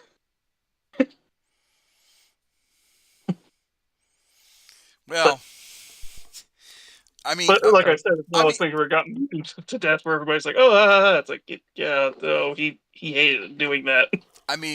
to be fair, the like the 40k fandom can be very brutal with their memes at some points. Mm-hmm. Yeah, we don't bring up the Grey Knights and sisters relationship. That was retconned. That was retconned. Actually, my I know that it is the Was doesn't. army my was brother-in-law is playing. was Grey what Knights. was that retconned? I didn't know if it was or not. basically, they used the blood of sisters to bless their bullets to use it against an army of demons, and they slit their throat and stuff like that. No, no, no, And no. I knew that. I knew that. But the Yeah, the, the retcon is that they found the all the sisters that were dead but sacrificed themselves to defend the chapel or whatever they were defending. yeah, That's the retcon, I believe. oh, okay. All right. And then because their holy blood was spilled in the chapel, that the Grey Knights used it to fight the demons. Gotcha. Gotcha. Gotcha. Gotcha. Gotcha. I don't know if they used the spilled blood, but I know that the sisters martyred themselves to defend the chapel or whatever. That's yeah. how they found the sisters. So you know what's funny, right? And this is what I love about the sisters. Um, like whenever Saint Celestine takes the field, it's it's like martyrdom thon. Sunday, Sunday, Sunday, get your martyrdom on. Go ahead It Yeah, and is. do a It is suicide. basically the TTS episode where she appears. Go ahead and get your suicidal thoughts on, cause we're about to go crusading. it's it's it's like, well, cause so it's funny, cause it was like, I forget, she appeared, and I think it was during the fall of Cadia when she appeared to fight Abaddon. yeah, It was like yeah. She did. every sister decided to join the death cult of Krieg and decide to just, you know, Kamayeha YOLO themselves in front of like Abaddon, and knowing full well that they stood no chance in a snowball's chance in hell. Like it was just they it was just like, all right, let's do this, woo, kind of a deal. Um, which again I find funny because we the memes about like how the cult of sacrifice for the death core of Krieg is like, um, oh, hi Kalos King, um, uh, where the death cult of Krieg is like, what's it called, they're suicidal at best. It's like, but as soon as a saint shows up on the battlefield, you know, the sisters are like, oh, poo poo, the death core, they keep throwing away their lives needlessly. As soon as Saint Celestine or any other saint takes the field, we need to pump. Those are rookie numbers. Let's pump those up a bit. because it's That's why I said the TTS episode is basically how they act when they show up. because it's Oh my god. well. So the thing is that every canoness. Oh, the painting's going great. We've just been kind of BSing. I've been taking it kind of slow and talking about 40k lore. But in a lot of the lore with in regards to the Sisters of Battle, the the when Celestine showed up on Cadia, the lead Mother Superior was like turned around and says, "Everybody's a martyr," you know, and that's like the highest honor a sister can get. So they're just like, "Oh, everybody's a martyr. Oh, let me take off my power armor and charge the enemy battle line with a rusty knife. That'll go over well." You you know, so it was like you get martyrdom, you get martyrdom, you get. It was Oprah basically, handing out suicidal death packs. If I remember right, Celsius just like, oh. Yeah. I just thought you want to fight. Yeah, I just came here to inspire you, and you decided to charge into that walking Cuisinart with legs like lemmings. All right, thanks, guys. Cool. Good talk. Flies back up like dumbass. That's why the TTS version of her was perfect. Another great lore person, Snipe and Wib, their channel. Oh yeah, that's another good one. But yeah, I'm actually kind of looking forward to seeing. I mean, the Krieg have already been pretty fairly fleshed out. They released a few books. Oh, that last one, I think it was by Stephen Lyons, where it's just Krieg and it's talking about the Civil War with Colonel Yurton. Oh my God, that goes hard. Oh my God, that goes hard. Ooh. Oh my Lord, does that go hard? Like he's just like there's this one scene. Spoiler alert: they nuke the planet. There's this one scene, um, and he's just sitting in the silo with all the atomics, and the Mechanicus thing is the Mechanicus Magos is like, so do you want one ready? Do you want two? Like he's just asking, and like Yurton just turns to him and he goes, oh God, I think he was like, if if the Emperor cannot have this planet at its most beautiful and luscious and whatever, then the Emperor can have it at its cinders when the faithful claw it back. And he's just like, oh, no! Like it was just shivers down my spine. I was just like, oh, we're playing for keeps, aren't we? That's And basically what the Krieg Civil War is. Yeah, neither of us are going to have this planet. well, then it's funny because like when the Inquisition shows up to like figure out who, okay, did they win? And they're like, oh, how many regiments can you have? Your planet's a hellscape. Like, what can you give to the tithe? And the the uh, commander that they were interviewing was like, we have 20 regiments available for you for immediate deployment, and another 20 on the way. And you're just like, and the Inquisitor is just like, I'm sorry, how many regiments? And he's like, we have 20 regiments ready for deployment. And they're just like, that's impossible. How? How do you have 20 regiments? There's nothing on your planet. And he's just like, meh, we just do. Of course, Don't again. worry about it. We just have it, okay? And To answer your question, Joker, it's kind of. there is only one person that has been redeemed from chaos, and if I remember correctly, it was.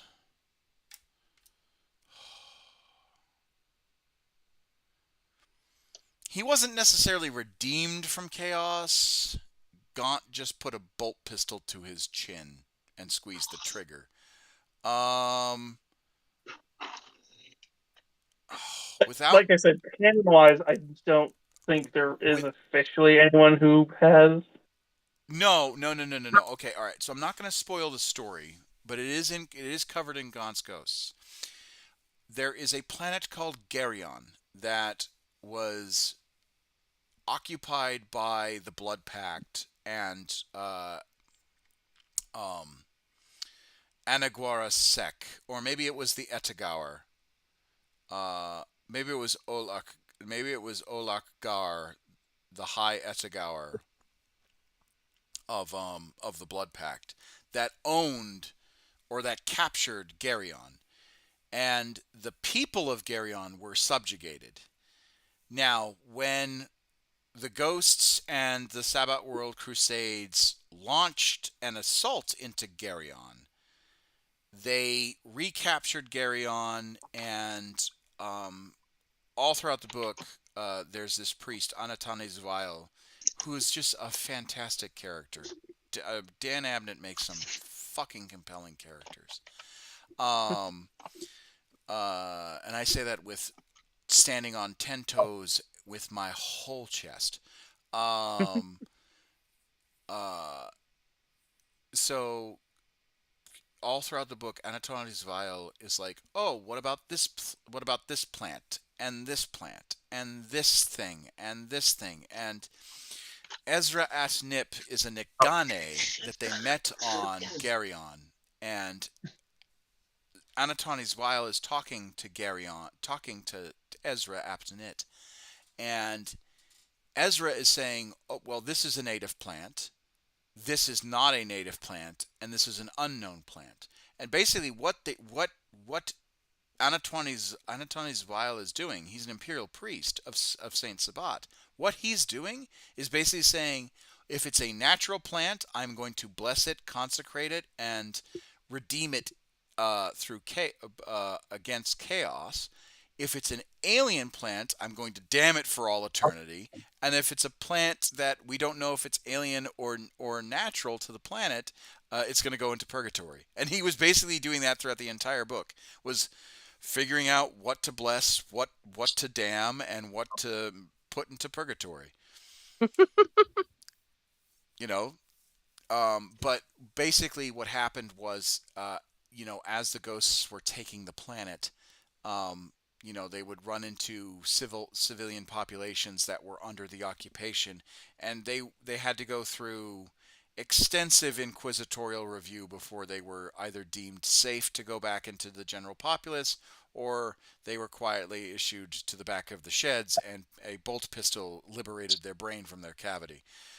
Funny how that works. I mean, that's one way to become a holy person. Yes, you either martyr yourself on your enemy's blades, or we martyr you when we retake the planet. It's Like I said, canonically, I don't remember if there's anybody who's actually fallen to chaos and then been cured. No, properly. I don't think that there was. I think maybe in Warhammer Fantasy that may have happened at one point, but Fantasy, I think that's happened at once. But that might have been even then, that's a stretch. Yeah. Certainly not in Age of Sigmar. No, definitely not. But yeah, I know. Depending on who you ask, sister translation wise, with crap, we're the ones that purposely martyr themselves. The penitents. Yeah, some of them may have started to follow chaos, but they were pulled out of it in time, and they're like, "No, you gotta do penitence now." No, it was more that they transgressed against the church. It wasn't that they were falling to chaos, or they acted dishonorably to insult the coven. The Adeptus Sororitas takes a pretty hard line to heresy. Yeah. Which is funny because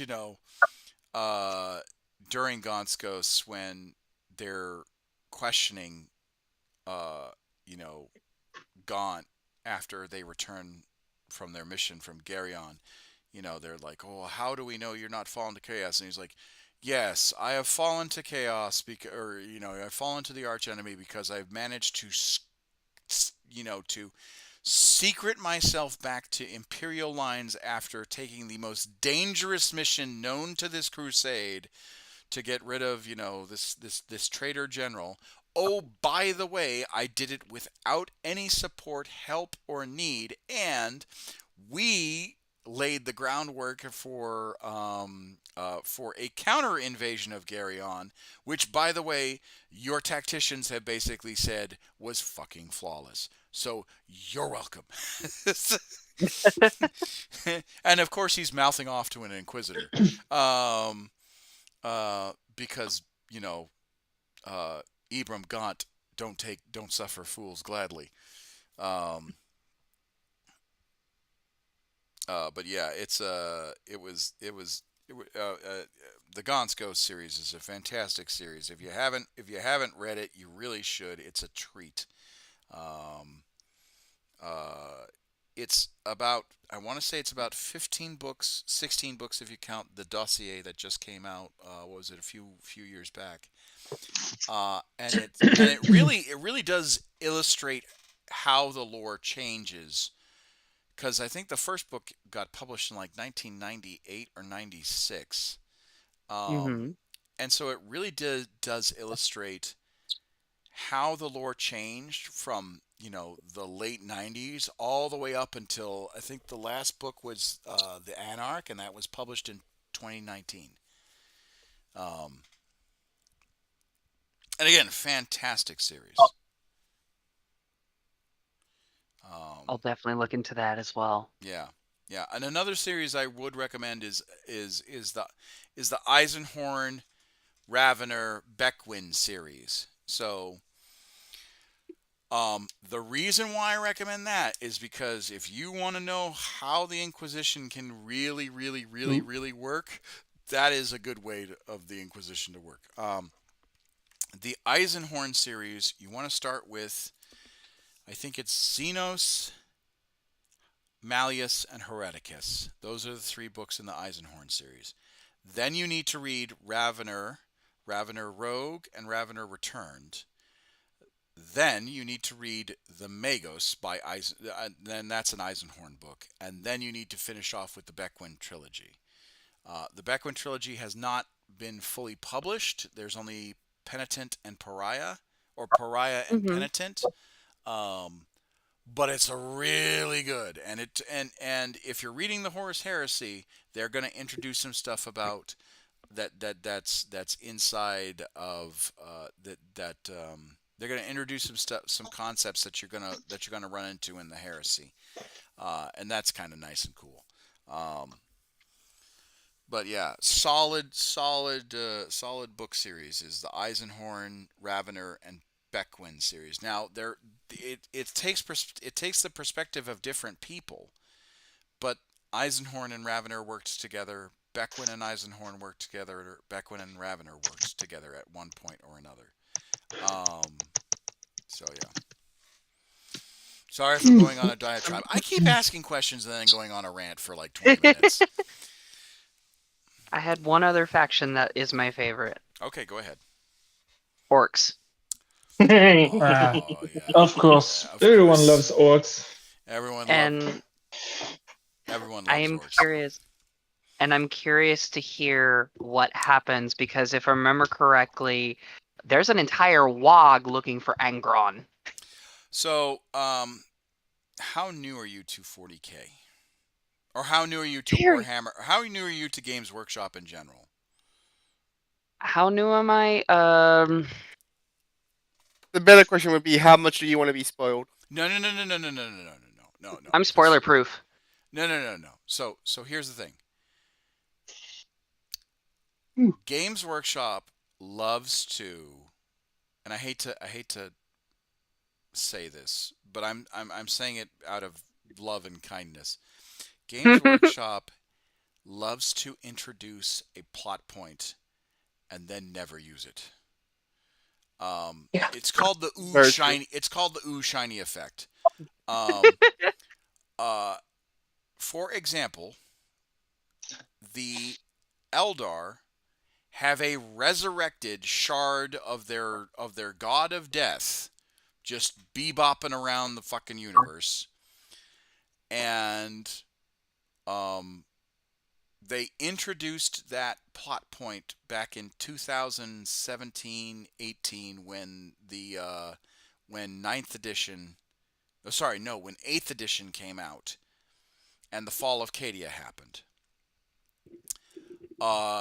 The faction was called the Yanari, and it was a mixed. Ah. It was a mixed. Yeah, everyone remembers it as soon as I say it. Mhm. Um, The faction was called the Yanari, and it was a mixed faction of Drukhari, Eldari, and Harlequins. You could field anything from those factions. The only catch was if you field all three of those factions, you had to field either Yvrain, the Herald of Yanid, or Yanid itself. And Yanid was I think it was like I think his model was like damn near 400 points at one point. Jeez. So that is where like that plot point has not been expanded upon ever since 2018. Isn't That's I forgot her name.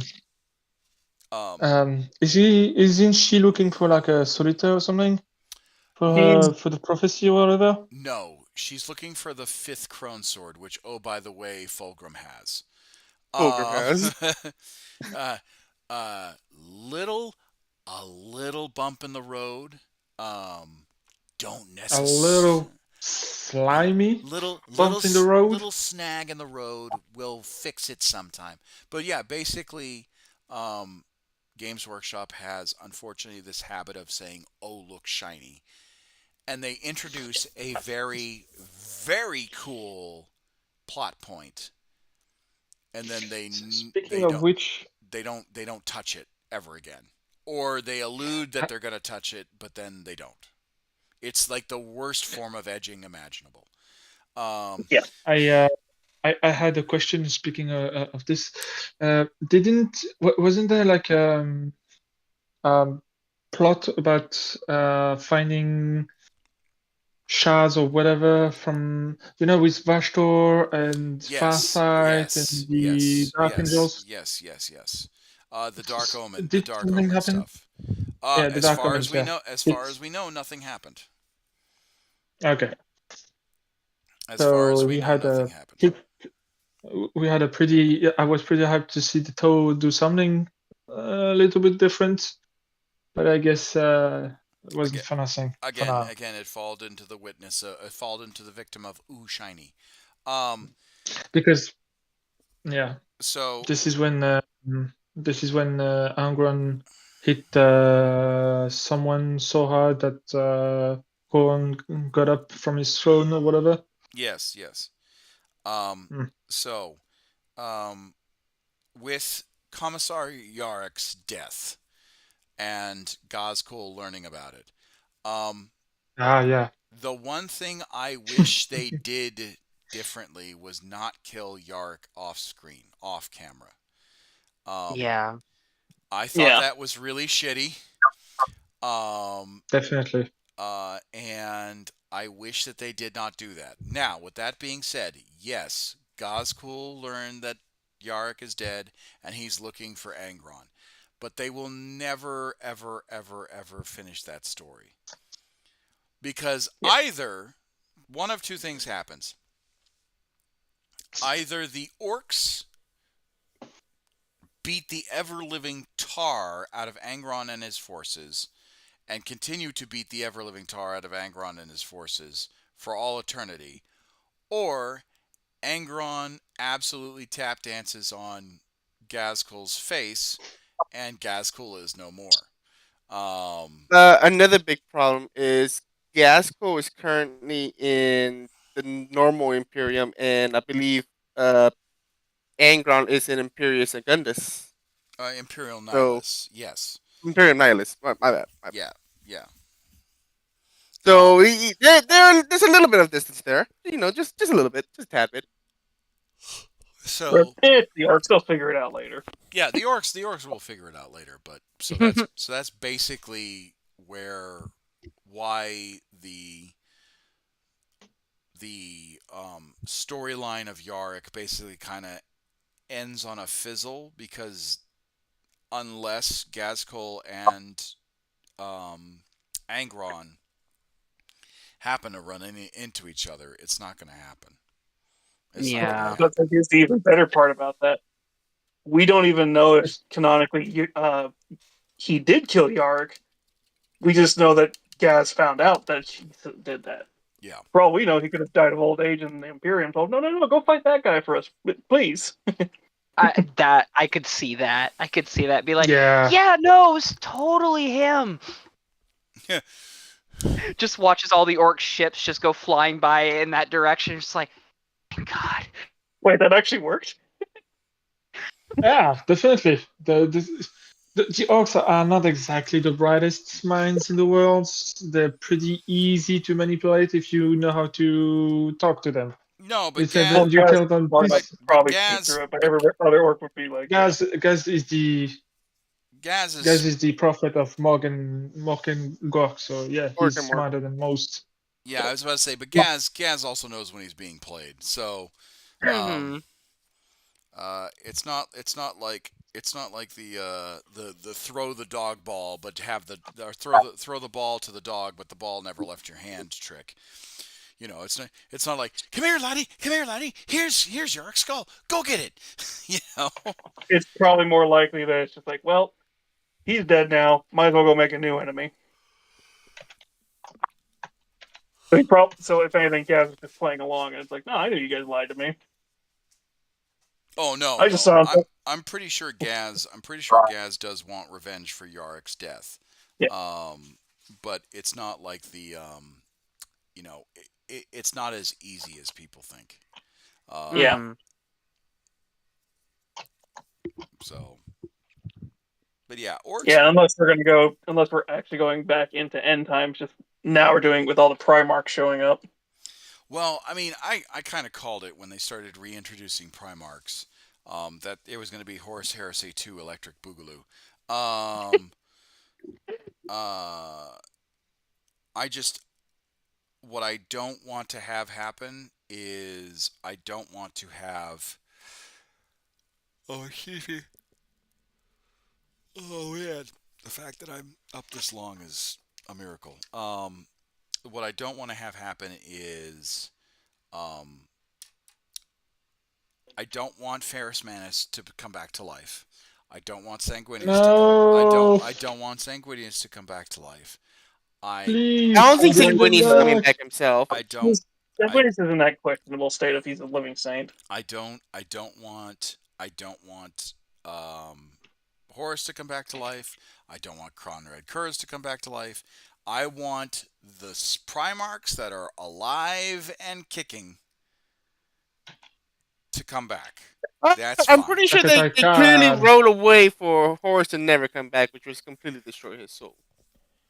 Well, and as far as we know, Dorn is dead. It's just everybody wants him to come back. It's like, no, we only found his hand. We didn't find anything else. But the hallway was just covered in blood of both demon and human.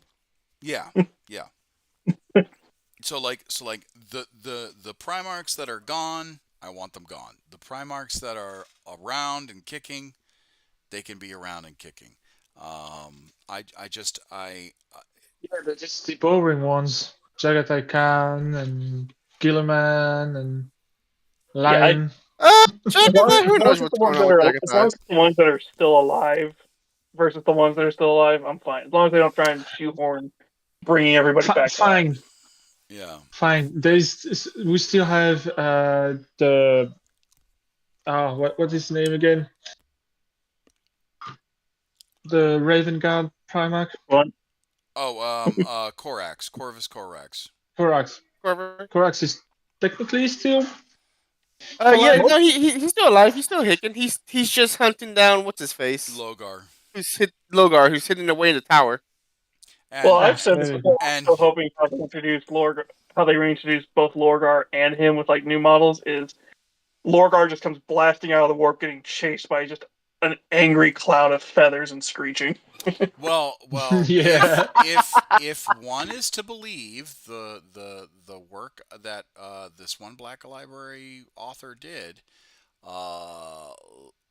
Corvus Corax is no longer, a person, more a demon of vengeance. And I would love to see a demon loyalist Primarch. Well, that's why I That said would be with interesting. That would Sanguinius, be there tends to wild be to see. living saint now, kind of deal. Like the spirit of Sanghamar might be his soul. Because there's a short story and it's taking place in the warp and it's a bunch of word bearers and they're about to sacrifice a whole bunch of people that they captured. And one by one they are getting fucking ghosted until Logar appears and tries to like get the ritual that they need back in order, and Corvus Corax is like absolutely tap dancing on his legion, and like Lorgar is like, I can just make more like legionnaires and all that stuff, and he was just like, yeah, but good luck trying to do it when I'm cracking their spine and drinking their spinal fluid, kind of a deal. Um, uh, Definitely would be interested in seeing a chaos Primarch / loyalist. That'd be fucking Yeah, sick.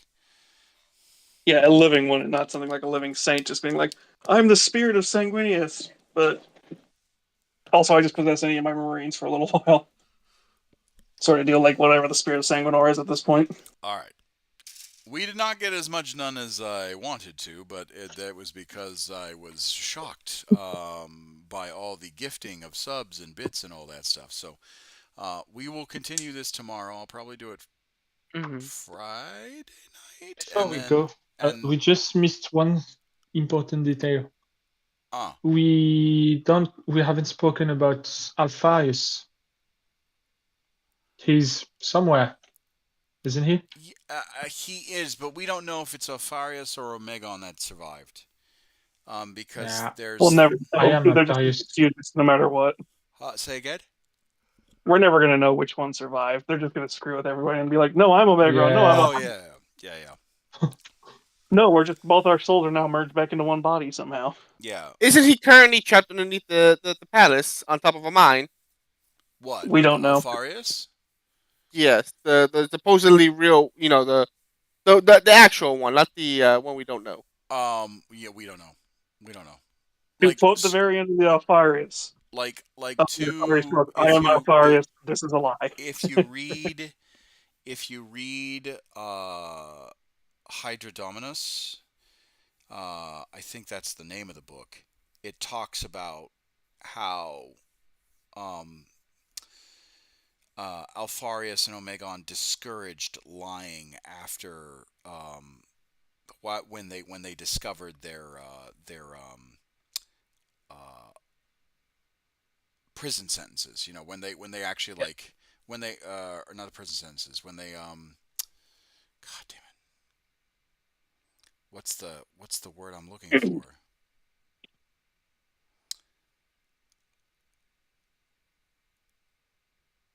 It's begun to bother me. There's this word I'm looking for that describes basically um, them being hidden away. It's gonna bother me. Okay, but anyway, the point of the matter is that until um, Alfaris and Omegon merge, basically there will never be there will never be a resolution to that storyline. There just won't. Yeah. That Let's say plus when basically the end of their book says, I am I am Alfarius, this is a lie, is basically what it says at the end of that book. We cannot trust anything either. yeah. So anyway, I'm fading fast, guys. I wish I was painting more, but we did get some straps done. We did the Voxcasters, all that stuff. We will be filming tomorrow. It'll probably be more painting, and then after that, I'm thinking Total War Warhammer. Hey, maybe I can join you for a game. Yes, maybe you could. But yeah. Which So, one? 3. I got that one. Yeah. So, with that being said, if you guys liked what you see, make sure you like, comment, subscribe. I was showered in bits and subscribers today, so thank you very much.